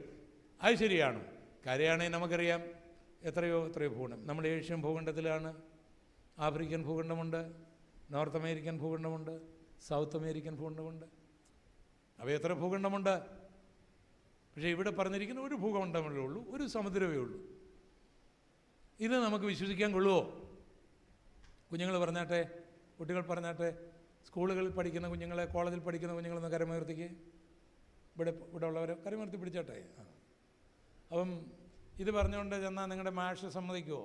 മാഷാണോ എന്തോ വിളിക്കുന്നത് ഇവിടെ? സാറ് സാറ് സമ്മതിക്കുമോ? നമ്മുടെ കണ്ണിൻ്റെ മുമ്പിൽ നമ്മളെ കാണിച്ചാൽ നമ്മൾ എന്നാ പറയും? പക്ഷെ ഇതാണ് സത്യം. നിങ്ങൾ കണ്ടതിലെന്തോ അപാകതയുണ്ട്. അപ്പം പിന്നെയും എൻ്റെ ദൈവമേ, ഇവനെ പ്രസംഗിക്കാൻ വിളിച്ചിരുന്നോ? നാളെ ഞങ്ങൾക്ക് ഇവിടെ ജീവിക്കണോ എന്ന് പാസ്റ്റർ ചിന്തിക്കുന്നുണ്ട്. പ്രിയപ്പെട്ടവരെ, ഭൂമി ഒരു കാലത്ത് ഒരു കരയേ ഉണ്ടായിരുന്നുള്ളൂ, ഒരു സമുദ്രമേ ഉണ്ടായിരുന്നു. പിന്നീടാണ് ഇതെല്ലാം ഉണ്ടായത്. ആ ഒരു അറിവാണ് ശാസ്ത്രത്തിൻ്റെ ഇന്നത്തെ വലിയ പുരോഗമനത്തിന് ഒരു കാരണം. ആൽബർട്ട് വെഗനർ എന്ന് പറയുന്ന ഒരു ശാസ്ത്രജ്ഞൻ ഉണ്ടായിരുന്നു. അദ്ദേഹം ഒരു ഫിലോസഫിക്കലായിട്ട്, തിയറിറ്റിക്കലായിട്ട് ഈ തത്വം ആദ്യം പറഞ്ഞു. ഒരൊറ്റ കരയേ ഉണ്ടായിരുന്നുള്ളൂ ഒരു കാലത്ത്, ഒരൊറ്റ കടലേ ഉണ്ടായിരുന്നു. അതിന് അദ്ദേഹം പാഞ്ചിയ എന്നും പാന്തലാസ് എന്നും പേരിട്ടു. ആ പാഞ്ചിയ പിളർന്നു. ആ പിളർപ്പിൽ പാന്തലാസിലെ വെള്ളം കയറി പല പിളർപ്പായി പല കടലായി. പിന്നീടത് ശാസ്ത്രീയമായി തന്നെ തെളിയിച്ചു. ഭൂഖണ്ഡങ്ങൾ, ഈ അതൊക്കെ പരിണാമവാദത്തിന് വേണ്ടിയാണ് അവർ തെളിയിച്ചത്. പല മേഖലകളിൽ പല ഫോസിലസുകൾ കണ്ടതിൻ്റെ കാരണങ്ങൾ. ഈ ഭൂഗോളം, നമ്മുടെ ഈ ഭൂഗോളത്തിൻ്റെ മേൽഭാഗവും താഴ്ഭാഗവും ചേർന്ന ഭാഗത്തിന് ലിതോസ്ഫിയർ എന്ന് പറയും. അത് ഏകദേശം ഒരു 60 മുതൽ 100 വരെ കിലോമീറ്റർ ഘനം കാണും. ശിലാപ്പാളിയാണിത്. അതിൽ വിള്ളലുകളുണ്ട്. അതാണ് ഭൗമപ്പാളി എന്ന് പറയുന്ന, അല്ലെങ്കിൽ ഭൂഖണ്ഡത്തെ താങ്ങി നിർത്തുന്ന പ്ലേറ്റ്. ഈ പ്ലേറ്റ് അസ്നോസ്ഫിയർ എന്ന് പറയുന്ന ഒന്നിൻ്റെ മുകളിൽ കിടക്കുകയാണ്. അസ്നോസ്ഫിയർ എന്ന് പറയുമ്പോൾ 700 കിലോമീറ്റർ താഴേക്ക് പിന്നെയും പോകും. ഇതൊരു പ്ലാസ്റ്റിക് മേഖലയാണ്. ഇതാണ് ഭൂഖണ്ഡം. 5, 6, 7, 8 ഇനിയും ഒത്തിരി ഭൂഖണ്ഡം ഉണ്ടായിരുന്നിരിക്കും. ഇത് കിടക്കുകയാണ്. ഇങ്ങനെയാണ് നമ്മുടെ ഭൂഖണ്ഡങ്ങളുടെ ചരിത്രങ്ങൾ. ഈ പ്ലേറ്റുകൾ നീങ്ങുമ്പോൾ കൂട്ടിയിടിച്ചാൽ ഭൂകമ്പമുണ്ടാകും. ചിലപ്പോൾ പർവ്വതങ്ങളുണ്ടാകും, ചിലപ്പോൾ അഗാധ ഗർത്തങ്ങളുണ്ടാകും. ഈ ആഴമേറിയ പഠനങ്ങൾക്ക് കാരണമായി തീർന്നത് ഇതാണ്. ഒരിക്കൽ ഒരു ഭൂമിയെ ഉണ്ടായിരുന്നുള്ളൂ, എന്ന് പറഞ്ഞാൽ ഒരു കരയെ ഉണ്ടായിരുന്നുള്ളൂ, ഒരു സമുദ്രമേ ഉണ്ടായിരുന്നുള്ളൂ. പിന്നീടാണ് പല ഭൂഖണ്ഡങ്ങൾ ഉണ്ടായത്. ഇപ്പോൾ മനസ്സിലായോ ഏതാണ് സത്യമെന്ന്? ഏതാണ് സത്യം? കരമുയർത്തി ഒന്ന് സ്തോത്രം ചെയ്തേ. ഈ ബൈബിൾ അത്ഭുതകരമായൊരു ഗ്രന്ഥമാണ് കേട്ടോ. ഇത് വായിച്ചിട്ട് നിന്റെ ബുദ്ധിയിൽ നീ അതിനെ ഇപ്പോൾ കാണുന്ന പോലെ വിലയിരുത്താതെ അതിൻ്റെ ഹിസ്റ്ററിയിലേക്ക് പോയാൽ ഇത് മാറോടണച്ചു പിടിച്ചുകൊണ്ട് കോളേജിൽ പോകാനായിട്ട് കഴിയും. സ്തോത്രം ചെയ്താട്ടെ. ഒന്നുകൂടെ സ്തോത്രം ചെയ്താട്ടെ. അപ്പോൾ അടുത്തത് ഈ സസ്യങ്ങളുമായിട്ടുള്ള ബന്ധത്തിലേക്ക് നമ്മൾ വരുമ്പോൾ നമ്മുടെ കർത്താവ് പറയുകയാണ്, ഞാൻ സാക്ഷാൽ മുന്തിരിവള്ളിയാണ്, നിങ്ങൾ അതിൻ്റെ കൊമ്പുകളാണ്. എന്നിൽ വസിച്ചിട്ടല്ലാതെ നിങ്ങൾക്ക് ഫലം കായ്ക്കാൻ കഴിയുകയില്ല. കൂടുതൽ ഫലം കായ്ക്കേണ്ടതിന് ഞാൻ ചെത്തിവെടിപ്പാക്കും.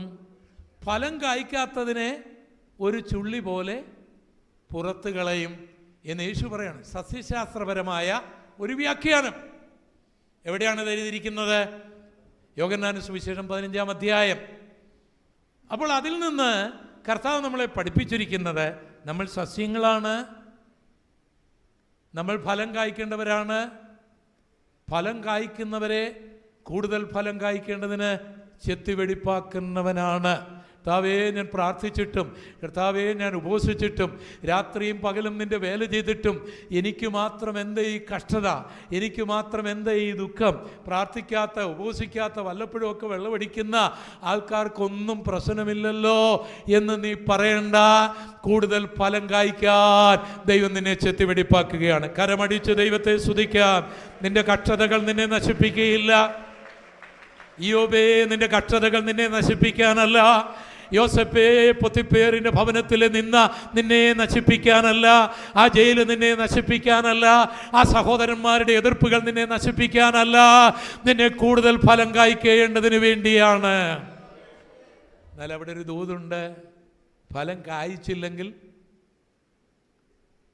കായ്ച്ചില്ലെങ്കിൽ ഒന്ന് സ്വത്രം പറഞ്ഞേ. അടുത്ത ആളിനോട് ചോദിച്ചേ, ഫലം കായ്ച്ചില്ലെങ്കിൽ ബാക്കി പറഞ്ഞു. എന്താ ചോദിച്ചേ? മോളെ ചോദിച്ചേ. അടുത്തിരിക്കുന്ന ആളിനോട് ചോദിച്ചേ. ഫലം കായ്ച്ചില്ലെങ്കിൽ ഒരു കൊമ്പ് പോലെ പുറത്ത് കളഞ്ഞിട്ട് പിന്നെ എന്നാ ചെയ്യുമെന്നാ? തീയിലിടുമെന്നാണ്. ആരാ പറഞ്ഞത്? യേശുവാ പറഞ്ഞ. കൃപയുള്ള യേശു.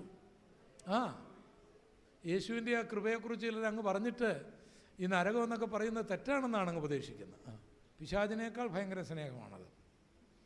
ഞാനങ്ങനെ ഒരു സഹോദരനോട് പറഞ്ഞു, എൻ്റെ സഹോദര, കരുണയും കൃപയുമുള്ള യേശുവാണ് നരകത്തെക്കുറിച്ച് ഏറ്റവും കൂടുതൽ പറഞ്ഞിട്ടുള്ളത്. ഒന്നുകൂടെ സ്വോത്രം ചെയ്തേ കേട്ടോ. ഫലം കായ്ച്ചില്ലെങ്കിൽ കൊമ്പ് പോലെ എടുത്ത് കളയുന്ന യേശുവാണ് പറഞ്ഞത്. അതുകൊണ്ട് ഫലം കായ്ക്കുന്ന ഒരു ഔദാര്യമല്ല, നമ്മുടെ നിലനിൽപ്പാ. പുല്ലിനെക്കുറിച്ച് പറഞ്ഞൊരു ദൂത് കേൾക്കണോ? എബ്രായ ലേഖനത്തിൽ ഭൂമി പലപ്പോഴും പെയ്ത മഴ കുടിച്ചിട്ട് ഫലകരമായ സസ്യാദികളെ മുളയിപ്പിക്കുന്നെങ്കിൽ അനുഗ്രഹം പിറകും. മുള്ളും ഞെരിഞ്ഞിലും മുളപ്പിച്ചാലോ ചുട്ടുകളയത്രേ അതിൻ്റെ അവസാനം. ഇനി നമുക്ക് ഈ വൃക്ഷത്തെക്കുറിച്ച് കൂടി ചിന്തിക്കാം. അപ്പോൾ നമ്മൾ ആദ്യം ചിന്തിച്ചു, ഞാൻ ആദ്യം തന്നെ പറഞ്ഞു, ആറ്റരീത്ത് നട്ടിരിക്കുന്നതും തക്ക കാലത്ത് ഫലം കായ്ക്കുന്നതുമായ ഇല പാടാത്തൊരു വൃക്ഷമായിരിക്കാനാണ് ദൈവം എന്നെക്കുറിച്ചും നിങ്ങളെക്കുറിച്ചും ആഗ്രഹിക്കുന്നത്. ഈ മത്തായി പാസ്റ്ററൊക്കെ ഇത്ര ആരോഗ്യത്തോട് കണ്ടതിൽ ഞങ്ങൾക്ക് ചില അസൂയുണ്ട്.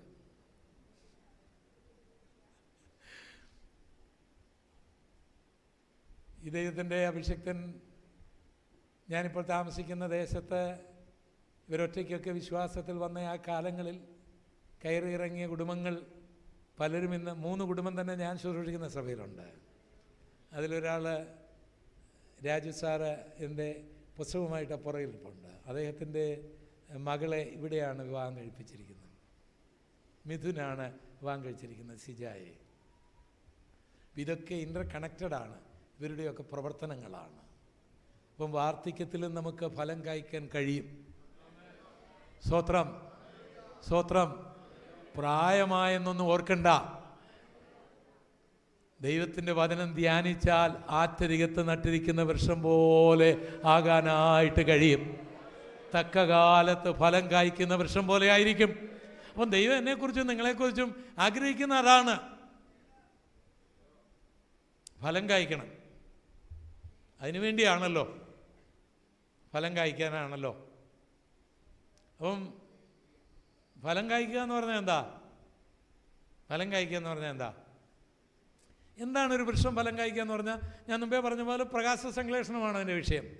അത് ആഹാരം പാകം ചെയ്യുന്നു, കുറേ അത് കഴിക്കുന്നു, പിന്നെ ബാക്കി വെക്കുന്നു. അത് പിന്നെ ചക്കയാകുന്നു, മാങ്ങയാകുന്നു, ഏത്തയ്ക്കാകുന്നു, വാഴപ്പഴമാകുന്നു. ഇങ്ങനെ അതിൻ്റെ ഫലമാകുക, അങ്ങനെയാണ് ഫലം ഉണ്ടാകുന്നത്. എന്നാൽ ഒരു വൃക്ഷവും അതിൻ്റെ ഫലം അതിനു വേണ്ടിയല്ല, വേറെ ആർക്കെങ്കിലും വേണ്ടിയാണ്. അപ്പം നമുക്കറിയത്തില്ല ഈ ഫലം എന്താണെന്ന്. ഏതെങ്കിലും ഒരു തെങ്ങ് ഭയങ്കര വെയിലാണെന്ന് പറഞ്ഞ് കരിക്ക് കുടിക്കുന്നത് കണ്ടിട്ടുണ്ടോ? കണ്ടിട്ടുണ്ടോ? ഏതെങ്കിലും പ്ലാവ്, അയ്യോ ഇപ്പോൾ ചക്ക ഭയങ്കരം ക്യാൻസറിന് നല്ലതാണെന്ന് പറഞ്ഞ് ചക്കക്കുരു തിന്നുന്നത് കണ്ടിട്ടുണ്ടോ? കണ്ടോ? ഉണ്ടോ? ഇല്ല. വൃക്ഷങ്ങൾ, ഏതെങ്കിലും ഏത്തവാഴ നിങ്ങൾ രാവിലെ ചെന്നപ്പോഴത്തേ അതിൻ്റെ തൊലി മാത്രം കിടക്കുക, കാരണം ഇതങ്ങ് കഴിക്കുക കണ്ടിട്ടുണ്ടോ? ഇല്ല. വൃക്ഷം ഒരിക്കലും ഫലം അത് തിന്നുകയല്ല. നീ ഒരു വീടുണ്ടാക്കിയത് നിനക്ക് വേണ്ടിയാണ്, നീ കാറ് മേടിച്ച് നിനക്ക് വേണ്ടിയാണ്, സ്ഥലം മേടിച്ച് നിനക്ക് വേണ്ടിയാണ്, വാച്ച് മേടിച്ച് നിനക്ക് വേണ്ടിയാണ്, ഉടുപ്പ് മേടിച്ച് നിനക്ക് വേണ്ടിയാണ്, മക്കളെ പഠിപ്പിച്ചതെല്ലാം നിനക്ക് വേണ്ടിയാണ്. അതൊന്നും ബൈബിൾ പറയുന്ന ഫലങ്ങളല്ല, വേറൊരു ഫലമാണ് നമുക്കുള്ള ഫലം. ബൈബിൾ ഉദ്ദേശിക്കുന്ന ഫലം മറ്റുള്ളവർക്ക്, കർത്താവിൻ്റെ രാജ്യത്തിന് നീ എന്തു കൊടുത്തു എന്നുള്ളതാണ്. അതാണ് ഫലം. അല്ല, എനിക്ക് വീടുണ്ടായി, എനിക്ക് കാറുണ്ടായി, എനിക്ക് അതുണ്ടായി, എനിക്ക് ജോലി ഉണ്ടായി, ഞാൻ അമേരിക്കയിൽ പോയി, ഞാൻ പേർഷ്യയിൽ പോയി, ഞാൻ വലിയ ആളാണ്, നല്ല കാര്യമാണ്. ദൈവം തന്നൊരു അനുഗ്രഹം. നിങ്ങളുടെ മാതാപിതാക്കളുടെയോ നിങ്ങളുടെ കഷ്ടപ്പാടിൻ്റെയോ നിങ്ങളുടെ വിദ്യാഭ്യാസത്തിൻ്റെയോ ഒക്കെ ഗുണം കൊണ്ട് ദൈവം തന്നൊരു അനുഗ്രഹമാണ്. അത് ഈ കൺസെപ്റ്റിലൊരു ഫലമല്ല. ഫലം എന്താണെന്ന് ചോദിച്ചാൽ, നിന്റെ സ്വന്തമല്ലാത്ത ആരുമല്ലാത്ത ഒരാൾക്കൊരു വീട് വെച്ച് കൊടുത്തിട്ടുണ്ടെങ്കിൽ അതൊരു ഫലമാണ്. അതൊരു ഫലമാണ്. ഒരു പാവപ്പെട്ട പെൺകുട്ടിയെ കല്യാണം കഴിപ്പിച്ച് അയച്ചിട്ടുണ്ടെങ്കിൽ അതൊരു ഫലമാണ്. ഒരു പാവപ്പെട്ട കുട്ടിയെ പഠിപ്പിച്ചിട്ടുണ്ടെങ്കിൽ അതൊരു ഫലമാണ്. കാശ് മുടക്കി ഒരു കൺവെൻഷൻ നടത്തിയിട്ടുണ്ടെങ്കിൽ അതൊരു ഫലമാണ്. അങ്ങനെ വല്ലതും ചെയ്തിട്ടുണ്ടോ? വല്ലോ ചെറിയ ഫലവിലും ഉണ്ടായിട്ടുണ്ടോ? അല്ല, ഈ ഞായറാഴ്ച വന്ന ദൈവമേ എൻ്റെ ദൈവം വല്ലവനാ എന്ന് പറയുന്നതല്ല. നീ പറഞ്ഞില്ലെങ്കിലും ദൈവം വല്ലവൻ തന്നെ. അല്ല, എന്തെങ്കിലും ഒരു ഫലം ജീവിതത്തിൽ ഇന്ന് വരെ സ്വന്തം കഴിച്ചതല്ലാതെ എൻ്റെ കർത്താവ് ഒന്നുമില്ലാത്തവനായിരുന്നു എന്നെ അനുഗ്രഹിച്ച് അങ്ങനെ പറഞ്ഞ് ഇവൻ കഴിച്ചങ്ങ് ചീർക്കുക. എന്നാൽ അതൊന്നും നിർത്തിയിട്ട് എൻ്റെ ദൈവം എനിക്ക് 1,00,000 രൂപ തന്നു, അതൊരു 50,000 രൂപ ഞാനൊരു പാവപ്പെട്ടവന് കൊടുത്തു എന്ന് പറയുന്ന കേൾക്കാൻ കർത്താവ് കാത്തിരിക്കുക. അതാണ് ഫലം. അല്ലെങ്കിൽ തെങ്ങെല്ലാം കൂടെ തേങ്ങ തിന്നുന്നൊരു കാലം വന്നാൽ നമുക്ക് എന്ത് തോന്നുമോ അതുപോലെ ദൈവത്തിന് നമ്മളെക്കുറിച്ച് തോന്നും. നമ്മളിപ്പോൾ ഫലം തിന്നുകൊണ്ട് തൃപ്തരായി കഴിയുന്നവരാണ്. നീ മുഖാന്തരം ഒരാളെങ്കിലും ഇതുവരെ ഈ കൃപയിൽ വന്നിട്ടുണ്ടോ? സ്നാനപ്പെട്ടിട്ടുണ്ടോ?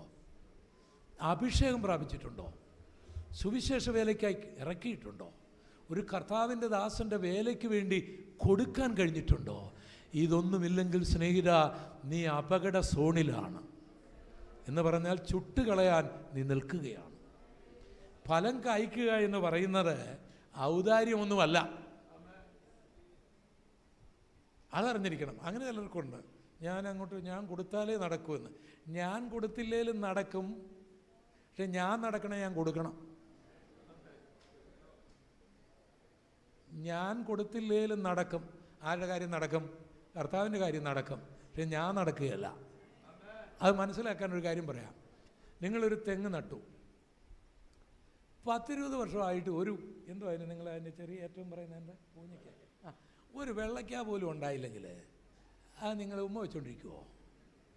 പിന്നെ എന്നാ ചെയ്യും? വെട്ടിക്കളയും. അപ്പോൾ ആ തെങ്ങ് നിലനിൽക്കണമെങ്കിൽ വല്ലപ്പോഴും ഒരു കരിക്കയിലും അതിൽ കാണണം. അപ്പം ഫലമുണ്ടാകുക എന്ന് പറഞ്ഞാൽ അതിൻ്റെ നിലനിൽപ്പിൻ്റെ ആവശ്യമാണ്, അല്ല വീട്ടുകാരൻ്റെ ആവശ്യമൊന്നുമല്ല. വീട്ടുകാരൻ വേറെ വെക്കുവോടെ. മനസ്സിലായില്ല? നീ ഫലം കായ്ക്കുന്നത് നിന്റെ നിലനിൽപ്പിൻ്റെ ആവശ്യമാണ്, വേറെ ആരുടെയും ആവശ്യമല്ല. അതിന് ദൈവത്തിന് വേറെ വഴിയുണ്ട്. നീ ഫലം കായ്ച്ചില്ലെങ്കിൽ നിന്നെ വെട്ടിക്കളയുമെന്നാണ് ബൈബിൾ പറയുന്നത്. ഇതുവല്ലോ മനസ്സിലാകുന്നുണ്ടോ? അയ്യോ എൻ്റെ ദൈവമേ, എനിക്ക് തന്നെ പേടി വരുന്നു. അതിന് വ്യക്തമായൊരു തെളിവ് ഞാൻ പറയാം. നമ്മുടെ കർത്താവ് ബഥാനിയിൽ നിന്ന് ജെറുസലേമിലേക്ക് പോവുക. നിങ്ങൾക്കറിയാവുന്നൊരു ചരിത്രം. ഒരു അത്തിവൃക്ഷം ഇങ്ങനെ അങ്ങ് നിൽക്കുകയാണ്, തഴച്ച് കൊഴുത്ത് വളർന്ന് നിൽക്കുക. അപ്പം നമ്മുടെ കർത്താവ് അതിൽ ഫലമുണ്ടെന്ന് തോന്നി എൻ്റെ അടുക്ക ചെന്നു. അതിനകത്ത് ഫലമൊന്നും കണ്ടില്ല.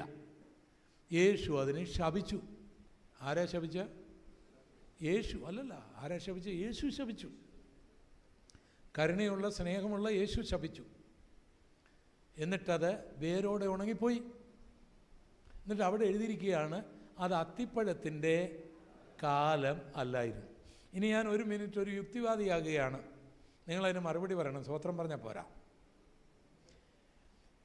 അത്തിപ്പഴത്തിൻ്റെ കാലമല്ലാത്തൊരു കാലത്ത് അത്തിവൃക്ഷത്തിൽ അത്തിക്കായ ഉണ്ടോ എന്ന് നോക്കിയത് ബുദ്ധിയാണോ ഭോഷത്വമാണോ?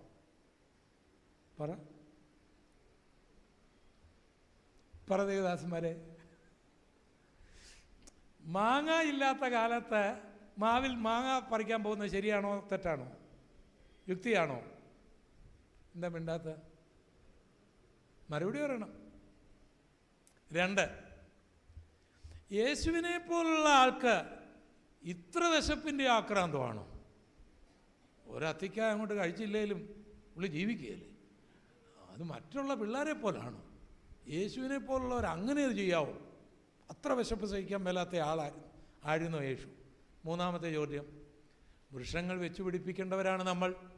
ആകപ്പാടെ ആഗോളതാപനവും ചൂടും കൊണ്ട് നശിച്ചുകൊണ്ടിരിക്കുന്ന സമയത്ത് ഉള്ളത് ഉണക്കിക്കളയുന്നത് ശാസ്ത്രീയമാണോ?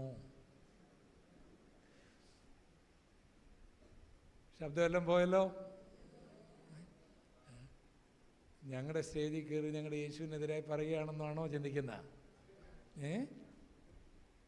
അല്ല പ്രിയപ്പെട്ടവരെ, ഇനി അങ്ങനെ നിങ്ങളോട് ആരെങ്കിലും ചോദിച്ചാൽ അതിന് മറുപടി ഞാനങ്ങ് ആദ്യം പറയാം. ഞാനിങ്ങനെ ബൈബിൾ തെറ്റാണെന്നൊക്കെ സമർത്ഥിക്കാൻ പരിശ്രമിച്ച ഒരാളായതുകൊണ്ട് ഈ ചിന്ത എൻ്റെ മനസ്സിൽ ഓടി വരും. അത് അത്തിപ്പഴത്തിൻ്റെ കാലമല്ലായിരുന്നു എന്ന് പറയുന്നതിൻ്റെ കാരണം ഇതാണ്. യഹൂദ നാട്ടിൽ അത്തിപ്പഴത്തിൻ്റെ കാലമെന്ന് പറയുന്ന ഒരു സീസണുണ്ട്. അത് ജൂൺ ജൂലൈ മാസമൊക്കെയാണ്. ആ കാലഘട്ടത്തിൽ അത് അത്തിപ്പഴത്തെന്ന് പറഞ്ഞാൽ ആ തടിയിലെല്ലാം അങ്ങുണ്ടാകും. അത് കാലമാണ്. അതിന് 1-2 മാസങ്ങൾക്ക് മുൻപ് അത്തിവൃക്ഷത്തിൽ തലക്കനികൾ ഉണ്ടാകും. അത് 2-3 കാണത്തുള്ളൂ. വലിപ്പമുള്ളതായിരിക്കും, രുചിയില്ലാത്തതായിരിക്കും. അതുണ്ടെങ്കിൽ അതിൻ്റെ അർത്ഥം അത്തിപ്പഴത്തിൻ്റെ കാലത്ത് ഈ വൃക്ഷത്തിൽ മുഴുവൻ അത്തിക്കായ ആയിരിക്കുമെന്നാണ്. അതിലില്ലെങ്കിൽ അതിൻ്റെ അർത്ഥം ആ വർഷം അതിൽ അത്തിക്കായ ഉണ്ടാകില്ലെന്നാണ്. അപ്പോൾ യേശു ആ 2-3 അത്തിക്കായിലാണ് നോക്കിയത്. മനസ്സിലായല്ലോ? 2-ാമത്, യേശു ഉണക്കിക്കളഞ്ഞ എന്താണ്? ഇനി ഈ വർഷം ഈ അത്തിയിൽ കായ ഉണ്ടാകുകയില്ല. കാരണം അത്തി തലക്കനിയില്ല. ഇവൻ ഗ്രേസ് പീരീഡും കഴിഞ്ഞ് നിൽക്കുക. ഈവൻ ഗ്രേസ് പീരീഡും കഴിഞ്ഞ് നിൽക്കുകയാണ്. അപ്പോൾ ഈ കഴിഞ്ഞ വർഷം ഇതിനെ വെട്ടേണ്ടതാണ്. അപ്പോൾ ഒരു മധ്യസ്ഥ വന്ന് നമുക്കൊന്നുകൂടെ തടമെടുക്കാം. ഈ വർഷം അതും കഴിഞ്ഞു. അപ്പോൾ വെട്ടുകയല്ലാതെ തന്നെ വഴി. അങ്ങനെ വെട്ടിയാലുള്ളൊരു ഗുണം, ആ കർഷകൻ അവിടെ ഒരു അത്തി വെക്കുകയും ചെയ്യാം. ഇത് വലിയ തടിയല്ലെങ്കിലും പുള്ളിക്കൊരു കട്ടൻ കാപ്പി ഉണ്ടാക്കാൻ വിറവുമാകും. അങ്ങനെ യേശു കർത്താവ് നല്ലൊരു കാര്യമാണ് ചെയ്തത്. കരമുയർത്തി ദൈവത്തിന് സ്തോത്രം ചെയ്യാം. ഇനി അതിൻ്റെ പ്രവചനപരമായ അർത്ഥം, ജൂതന്മാരുടെ ഭരണതലത്തിലേക്ക് ആ ദാനിയേൽ പ്രവാചകന്റെ പുസ്തകത്തിലെ 70 ആഴ്ചവട്ടത്തിൻ്റെ അടിസ്ഥാനത്തിൽ, സഖരിയ പ്രവാചകന്റെ പുസ്തകം 9-ാം അധ്യായത്തിൻ്റെ അടിസ്ഥാനത്തിൽ അവരുടെ രാജ്യത്തിലേക്ക് യേശു വരുമ്പോൾ യേശുവിനെ സ്വീകരിക്കാൻ തക്കവണ്ണം അവർക്ക് ഭരണമില്ലെങ്കിലും അത്തിവൃക്ഷത്തിൽ തലക്കനികൾ ഉണ്ടാകുന്നതിന് പോലെ രാജാവായിട്ട് അവനെ സ്വീകരിക്കാൻ സാധ്യതയുണ്ടായിരുന്നു. അത് സ്വീകരിക്കാതിരുന്നത് കൊണ്ട് യഹൂദനാകുന്ന അത്തി ഉണങ്ങിപ്പോകട്ടെ എന്ന് കർത്താവ് പറഞ്ഞതാണ് അതിൻ്റെ പ്രൊഫറ്റിക്കൽ അർത്ഥം. നമ്മുടെ കർത്താവ് ഒരു തെറ്റും ഒരിക്കലും ചെയ്തിട്ടില്ല. ഒന്നുകൂടെ സ്തോത്രം ചെയ്താട്ടെ. ആട്ടെ, നമ്മുടെ വിഷയത്തിലേക്ക് വരാം. അപ്പം കർത്താവ് നോക്കിയപ്പോൾ ഇതിങ്ങനെ കൊടുത്തടിച്ച് നിൽക്കുകയാണ്. പക്ഷേ അതിനകത്ത് എന്തില്ല? അത് ഉണങ്ങിപ്പോയി. അപ്പം നമ്മൾ 3 കാര്യം പഠിച്ചു. ദൈവം പുല്ലുകളെയും സസ്യങ്ങളെയും വൃക്ഷങ്ങളെയും മുളപ്പിച്ചു. പുല്ലുകളെ നമ്മളുമായി താരതമ്യപ്പെടുത്തിയാൽ പല പ്രാവശ്യം പെയ്ത മഴ കുടിച്ചിട്ട് ഭൂമി കൃഷി ചെയ്യുന്നവർക്ക് ഹിതയമകരമായ സസ്യാദികളെ മുളപ്പിക്കാതെ മുള്ളും ഞെരിഞ്ഞിലും മുളപ്പിക്കുകയാണെങ്കിൽ ചുട്ടുകളയത്രേ അതിൻ്റെ അവസാനം. ശരിയല്ലേ? ഈ വചനങ്ങളൊക്കെ കേൾക്കുവാൻ ഭാഗ്യം ലഭിക്കാത്ത എത്രയോ ആയിരങ്ങൾ ഉള്ളപ്പോഴാണ് നമ്മൾ എന്തുമാത്രം വചനങ്ങളാണ് കേൾക്കുന്നത്, ഇല്ലേ? ഇപ്പോഴും ഈ അമ്മായിയമ്മപ്പോഴും സഭയിൽ വഴക്കുണ്ടാക്കുകയും ഈ സഭായോഗത്തിന് മുള്ളുപോലെ കുത്തുകയും ഇപ്പോഴും ആ പഴയ സ്വഭാവമൊക്കെ മാറ്റാൻ കഴിഞ്ഞില്ലെങ്കിൽ ചുട്ടുകളയല്ലേ അതിൻ്റെ അവസാനം. രണ്ടാമത് സസ്യങ്ങൾ. ആ മുന്തിരിവള്ളിയായ കർത്താവിനോട് നമ്മളെ ചേർത്തു, ഫലം കായ്ക്കാൻ നമ്മളെ ആക്കി. നമ്മൾ ഈ വളമെല്ലാം വലിച്ചെടുത്ത് കുടിച്ചിട്ട് ഒരു മുന്തിരിങ്ങ പോലും കായ്ക്കാതിരുന്നാൽ കർത്താവ് പറഞ്ഞില്ലേ, ചുട്ടുകളയത്ര എൻ്റെ അവസാനം. ഇവിടെ ഇതാ ഈ അത്തി വൃക്ഷം അത് മുടങ്ങിപ്പോകുക. അപ്പോൾ ഇതിൽ നിന്ന് ഞാനും നിങ്ങളും ചിന്തിക്കേണ്ട കാര്യം, ദൈവമേ, പാഴായി കിടന്നവനാണ് ഞാൻ, ശൂന്യമായി കിടന്നവനാണ് ഞാൻ, ഇരുള് മൂടി കിടന്നവനാണ് ഞാൻ, പ്രകാശകിരണങ്ങൾ ഇല്ലാതിരുന്നവനാണ് ഞാൻ, വെള്ളത്താൽ മൂടപ്പെട്ടവനാണ് ഞാൻ, എന്നിൽ ആർക്കും ഒരു പ്രതീക്ഷയില്ലായിരുന്നു. എന്നാൽ കരുണാസമ്പന്നനായ ദൈവം തൻ്റെ ആത്മാവിനെ എന്നിൽ അയച്ച്, ആ വെളിച്ചം എന്നിൽ അയച്ച്, ആ വെള്ളം മാറ്റി, ആ പാഴ് മാറ്റി, ഒരു പുല്ലുപോലെ എന്നെ കിളിപ്പിച്ച്, ഒരു സസ്യം പോലെ എന്നെ കിളിപ്പിച്ച്, ഒരു വൃക്ഷം പോലെ എന്നെ കിളിപ്പിച്ചത് ഫലം കായ്ക്കാനാണ് എന്ന് ഞാൻ അറിയാതെ, എൻ്റെ വിളിയെയും തിരഞ്ഞെടുപ്പിനെയും ഞാൻ ഓർക്കാതെ ഇങ്ങനെ ജീവിച്ചാൽ എന്തായിരിക്കും അതിൻ്റെ അവസ്ഥ? അതൊരു ഭയാനകമല്ലേ? ഫലം കായ്ക്കണ്ടേ? ഫലം കായ്ക്കണ്ടേ? അടുത്തയാളിനോട് ചോദിച്ചാൽ ഫലം കായ്ക്കണ്ടേ? ഫലം കായ്ക്കണം, ഫലം കായ്ക്കണം. ഫലം കായ്ക്കുന്ന നമ്മുടെ നിലനിൽപ്പിൻ്റെ ആവശ്യമാണ്, നിലനിൽപ്പിൻ്റെ ആവശ്യമാണ്. അത് ഔദാര്യമല്ല. നീ ട്രാക്ട് കൊടുത്തില്ലേലും, സുവിശേഷ വേല ചെയ്തില്ലേലും, ദശാംശം കൊടുത്തില്ലേലും, പാവപ്പെട്ടവരെ സഹായിച്ചില്ലേലും ഒന്നും ഈ ഭൂമി സംഭവിക്കാൻ പോകുന്നില്ല. അത് ചെയ്യാൻ ആയിരക്കണക്കിന് പേരെ ദൈവം ഉപയോഗിക്കും എന്ന നിന്റെ കാര്യം പോക്കാണ്.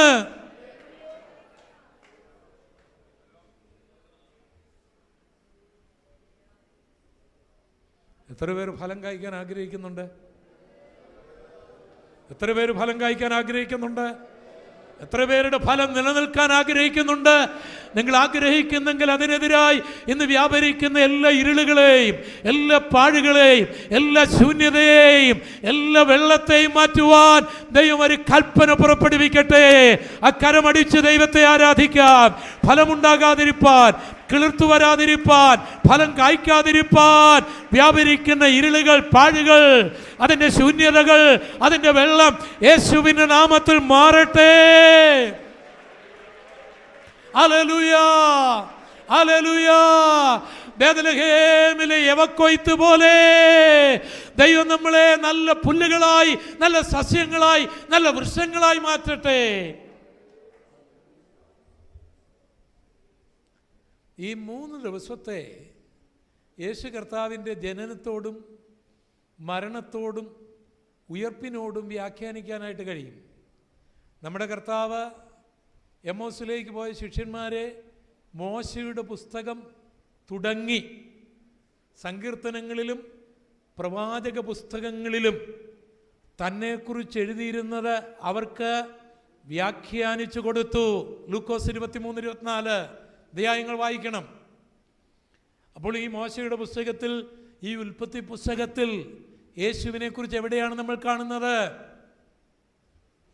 അത് വ്യാഖ്യാനിച്ചെങ്കിലേ മനസ്സിലാകൂ. ഒന്ന്, ഈ 3 ദിവസങ്ങളിൽ 1-ാം ദിവസം വെളിച്ചമാണ്. നമ്മുടെ കർത്താവ് പറഞ്ഞു, ഞാൻ ലോകത്തിൻ്റെ വെളിച്ചമാണ്. യോഹന്നാൻ പറയുന്നു, സകലരെയും പ്രകാശിപ്പിക്കുന്ന സത്യവെളിച്ചം ലോകത്തിലേക്ക് വന്നുകൊണ്ടിരുന്നു. ഇത് വ്യാജമായ വെളിച്ചമല്ല, ഇത് മനുഷ്യനുണ്ടാക്കുന്ന വെളിച്ചമല്ല, ഇത് ഊതിക്കെടുത്തുവാൻ കഴിയുന്ന വെളിച്ചമല്ല. ഇതേത് വ്യക്തിയെയും, ഏത് മദ്യപാനിയെയും, ഏത് കൊലപാതകനെയും, ഏത് പാപിയെയും, ഏത് ശാപഗ്രസ്തനെയും, ഏത് പാഴും ശൂന്യവുമായി കിടക്കുന്നവനെയും പ്രകാശിപ്പിക്കുന്ന ഒരു സത്യവെളിച്ചം ഈ ലോകത്തിലുണ്ടെങ്കിൽ, ആകാശത്തിന് കീഴിൽ മനുഷ്യരുടെ ഇടയിലുണ്ടെങ്കിൽ, ഞാൻ വിളിച്ചു പറയട്ടെ, അത് നസ്രയനായ യേശുവാണ്. അത് നസ്രയനായ യേശുവാണ്. ഈ സൂര്യനെ സൃഷ്ടിച്ച, ഭൂമിയെ സൃഷ്ടിച്ച, ഈ പ്രപഞ്ചത്തെ സൃഷ്ടിച്ച, അഖിലാണ്ടത്തിന്റെ സൃഷ്ടിതാവ്, സ്വർഗത്തിന്റെ മണിമകുടമായിരുന്നവൻ, ദൂതന്മാരുടെ ആരാധ്യ പുരുഷനായിരുന്നവൻ, എന്നെയും നിന്നെയും പ്രകാശിപ്പിക്കുവാൻ ഒരു പ്രകാശമായി ഈ ലോകത്തിലേക്ക് വന്നു. ഈ രാത്രിയിൽ ആ പ്രകാശത്തെ നിന്റെ ഹൃദയത്തിൽ, നിന്റെ ഭവനത്തിൽ സ്വീകരിച്ചാൽ ഇരുള് മാറുകയായി, ശാപം മാറുകയായി, പാപം മാറുകയായി. പിന്നെ നിനക്ക് ഇരുളിൽ നടക്കാതെ വെളിച്ചത്തിൽ നടക്കാൻ കഴിയും. 2-ാമത്തെ ദിവസം ദൈവം വിധാനമാണ് ഉണ്ടാക്കിയത്. അത് ആകാശത്തിലാണ്, ആകാശത്തിൻ്റെ മധ്യത്തിലാണ്, അത് ഭൂമിയിൽ നിന്ന് മുകളിലാണ്, അത് വെള്ളത്തിനും ഇടയിലാണ്. ഇവിടെയാണ് നമ്മുടെ വാഴ്ത്തപ്പെട്ടവനായ യേശു കർത്താവിൻ്റെ ക്രൂശ് മരണം നമ്മൾ കാണുന്നത്. 2 കള്ളന്മാരുടെ മധ്യത്തിൽ, ഭൂമിയുടെ മധ്യത്തിൽ ഒരു വിധാനം. മനുഷ്യന്, സസ്യജീവജാലങ്ങൾക്ക് ആവശ്യമുള്ള വാതകങ്ങൾ, വായു കൊടുക്കുന്നതോടൊപ്പം തന്നെ ആകാശത്തിൽ നിന്ന് വരുന്ന ഉൽക്കകളെ തടയുക, അതുപോലെ തന്നെ റേഡിയേഷൻ ഉണ്ടാക്കാൻ കഴിയുന്ന അൾട്രാ വയലറ്റ് രശ്മികളെ തടയുന്ന ഈ വിധാനം പോലെ മാനവലോകത്തിൻ്റെ പാപത്തിൽ നിന്ന്, ശാപത്തിൽ നിന്ന്, സാത്താന്യ പോരാട്ടങ്ങളിൽ നിന്ന് അവനെ വിടുവിക്കേണ്ടതിന് ഒരു വിധാനം പോലെ 2 കള്ളന്മാരുടെ മധ്യത്തിൽ യേശു ക്രൂശിക്കപ്പെടുകയാണ്. യേശുവിൻ്റെ ക്രൂശ് മരണത്തെക്കുറിച്ച് പറയുമ്പോൾ ഒരു കാര്യം എടുത്തു പറയേണ്ടതായിട്ടുണ്ട്. ചില ആൾക്കാർ പറയാറുണ്ട്, അതൊരു പരാജയമായിരുന്നു. എൻ്റെ ദൈവമേ, എൻ്റെ ദൈവമേ, എന്നെ കൈവിട്ടതെന്തെന്ന് യേശു പറഞ്ഞു. ആ യേശുവിന് ആരെ രക്ഷിക്കാൻ കഴിയും എന്നൊക്കെ പറയുന്ന ചെറിയ ചെറിയ ആൾക്കാരെ ഞങ്ങൾ കണ്ടിട്ടുണ്ട്. ഞാനൊരു തിയറി നിങ്ങളോട് പറയാം. ഊഷ്മഗതി വിജ്ഞാനീയം വളരെ പ്രധാനപ്പെട്ട ഒരു തിയറിയാണ്. സ്കൂളുകൾ, കോളേജുകൾ പഠിക്കുന്നതാണ്. തെർമോഡൈനാമിക്സ്. ഇതിന് 3 നിയമങ്ങളാണുള്ളത്. അതിലൊന്ന് ഊർജം. ഇതെല്ലാം ഊർജ്ജമാണല്ലോ. ഞാനിപ്പോൾ സംസാരിക്കുന്ന തന്നെ ഒരു ഊർജ്ജമാണ്. എല്ലാ ഊർജം, ആ ഊർജം അല്ലെങ്കിൽ എനർജി, അത് ഉണ്ടാക്കാനൊക്കെയല്ല, നശിപ്പിക്കാനൊക്കെയല്ല. Energy, it never can be created nor can be destroyed. നശിപ്പിക്കാനൊക്കെയല്ല, ഉണ്ടാക്കാനൊക്കെയല്ല. 2ാമത്, ക്രമം കെട്ട ഒന്നിനെ ക്രമപ്പെടുത്താൻ ഒരു ക്രമം ചാകണം. ഉദാഹരണമായിട്ട് നിങ്ങളുടെ ഓട്ടോറിക്ഷ അല്ലെങ്കിൽ നിങ്ങളുടെ ബസ്, നിങ്ങളുടെ ബൈക്ക് ഓടുകയാണ്. പക്ഷെ അത് ക്രമമായിട്ട് ഓടുന്നതിൻ്റെ രഹസ്യം അവിടെ പെട്രോളോ ഡീസലോ ചാകുന്നത് കൊണ്ടാണ്. നമ്മുടെ ഭൂമി ഇപ്പോൾ മണിക്കൂറിൽ 1,07,200 കിലോമീറ്റർ വേഗതയിൽ കറങ്ങുകയാണ്. ഇതൊരു ക്രമമാണ്. ആ ക്രമം തെറ്റിയാൽ നിങ്ങളിവിടെ ജീവിക്കുകയില്ല. അത് മണിക്കൂറിൽ 1000 മൈൽ സ്പീഡിൽ പടിഞ്ഞാറ് നിന്ന് കിഴക്കോട്ട് തിരിയുന്നുണ്ട്. അതൊരു ക്രമമാണ്. ആ ക്രമം തെറ്റിയാൽ ഞാനും നിങ്ങളിവിടെ ജീവിക്കുകയില്ല. അത് 23 ഡിഗ്രി ചെരിഞ്ഞാണ് നിൽക്കുന്നത്. അതതിൻ്റെ ഒരു ക്രമമാണ്. ആ ക്രമം തെറ്റിയാൽ ഞാനും നിങ്ങളും ഇവിടെ ജീവിക്കുകയില്ല. പക്ഷേ ഇങ്ങനൊരു ക്രമമുണ്ടാകാൻ സൂര്യനിൽ ഒരു മരണം നടക്കുന്നുണ്ട്. പെർ സെക്കൻഡിൽ 40 ലക്ഷം ടൺ മെറ്റീരിയൽസ് ഹൈഡ്രജൻ ഉൾപ്പെടെ ചാകുന്നുണ്ട്. അങ്ങനെ ചാകുന്നത് കൊണ്ടാണ് ഈ ഭൂമി ഇങ്ങനെ ക്രമത്തിലോടുന്നത്. തെർമോഡൈനാമിക്സിൻ്റെ സെക്കൻഡ് ലോ ആണ് ഞാൻ പറയുന്നത്. സസ്യശാസ്ത്രപരമായിട്ടും യേശു ആ തിയറി ഉപയോഗിക്കുന്നുണ്ട്. ഗ്രീസിൽ നിന്ന് വന്നവർ തന്നെ അവിടേക്ക് കൊണ്ടുപോകാൻ പരിശ്രമിച്ചപ്പോൾ യേശു പറയുന്നുണ്ട്, ഗോതമ്പ് മണി അങ്ങനെ ഇരുന്നാൽ അതങ്ങനെ തന്നെ ഇരിക്കും. അത് വീണ് ചത്തുവെങ്കിലോ വളരെ ഫലം കായ്ക്കും.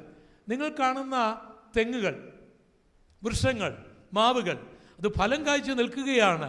പക്ഷേ അത് ഫലം കായ്ച്ച ആ ക്രമത്തിൽ വരുന്നതിന് മുൻപേ ഒരു തേങ്ങ ചത്തിട്ടുണ്ട്, ഒരു മാങ്ങായുടെ വിത്ത് ചത്തിട്ടുണ്ട്.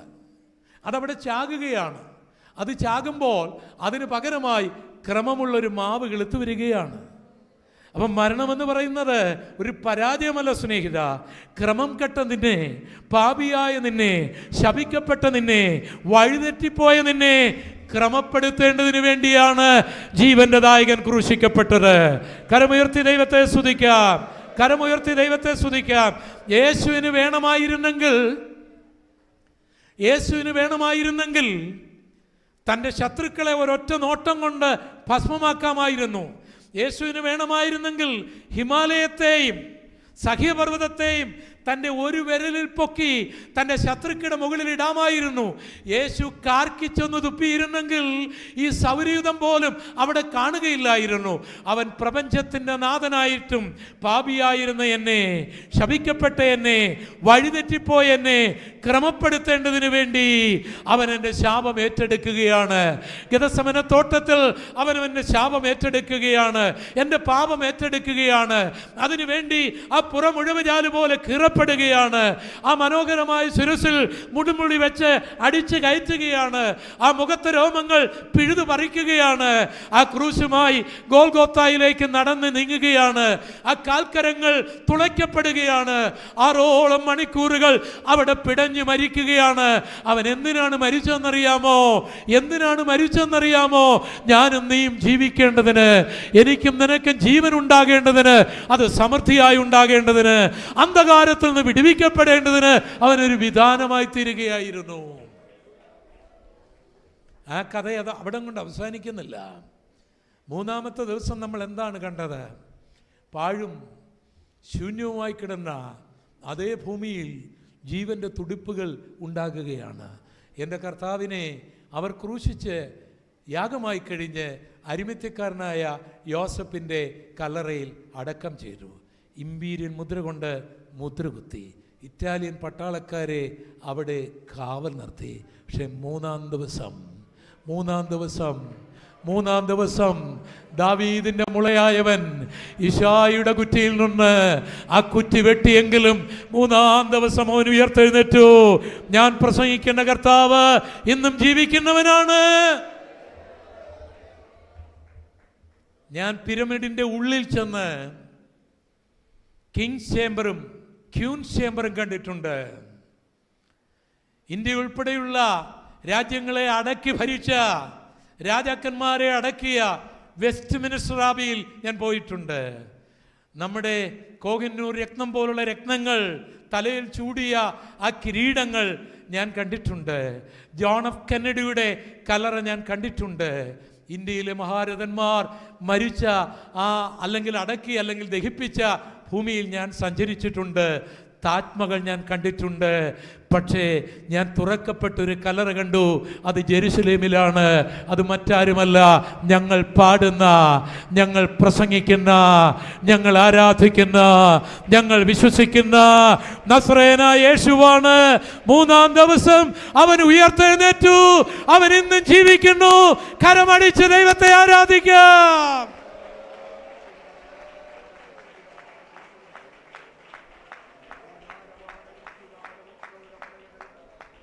ഇന്ന് രാത്രി കേട്ട വചനങ്ങൾ നിങ്ങളുടെ ഹൃദയത്തിൽ ശാന്തമായി ദൈവം ഇടപെട്ടോ? പരിശുദ്ധാത്മാവ് നിങ്ങളോട് സംസാരിച്ചോ? എനിക്കറിയാം നിങ്ങളോട് സംസാരിച്ചു എന്ന്. അവർ കരമുയർത്തി പിടിക്കാം. ദൈവാത്മാവ് ഇടപെട്ടവർ ആ ഉയർത്തിയ കരങ്ങളുമായി ഒരു നിമിഷം ദൈവസന്നിധിയിൽ എഴുന്നേറ്റ് നിൽക്കാം. നമ്മൾ പ്രാർത്ഥിക്കാൻ പോകുകയാണ്.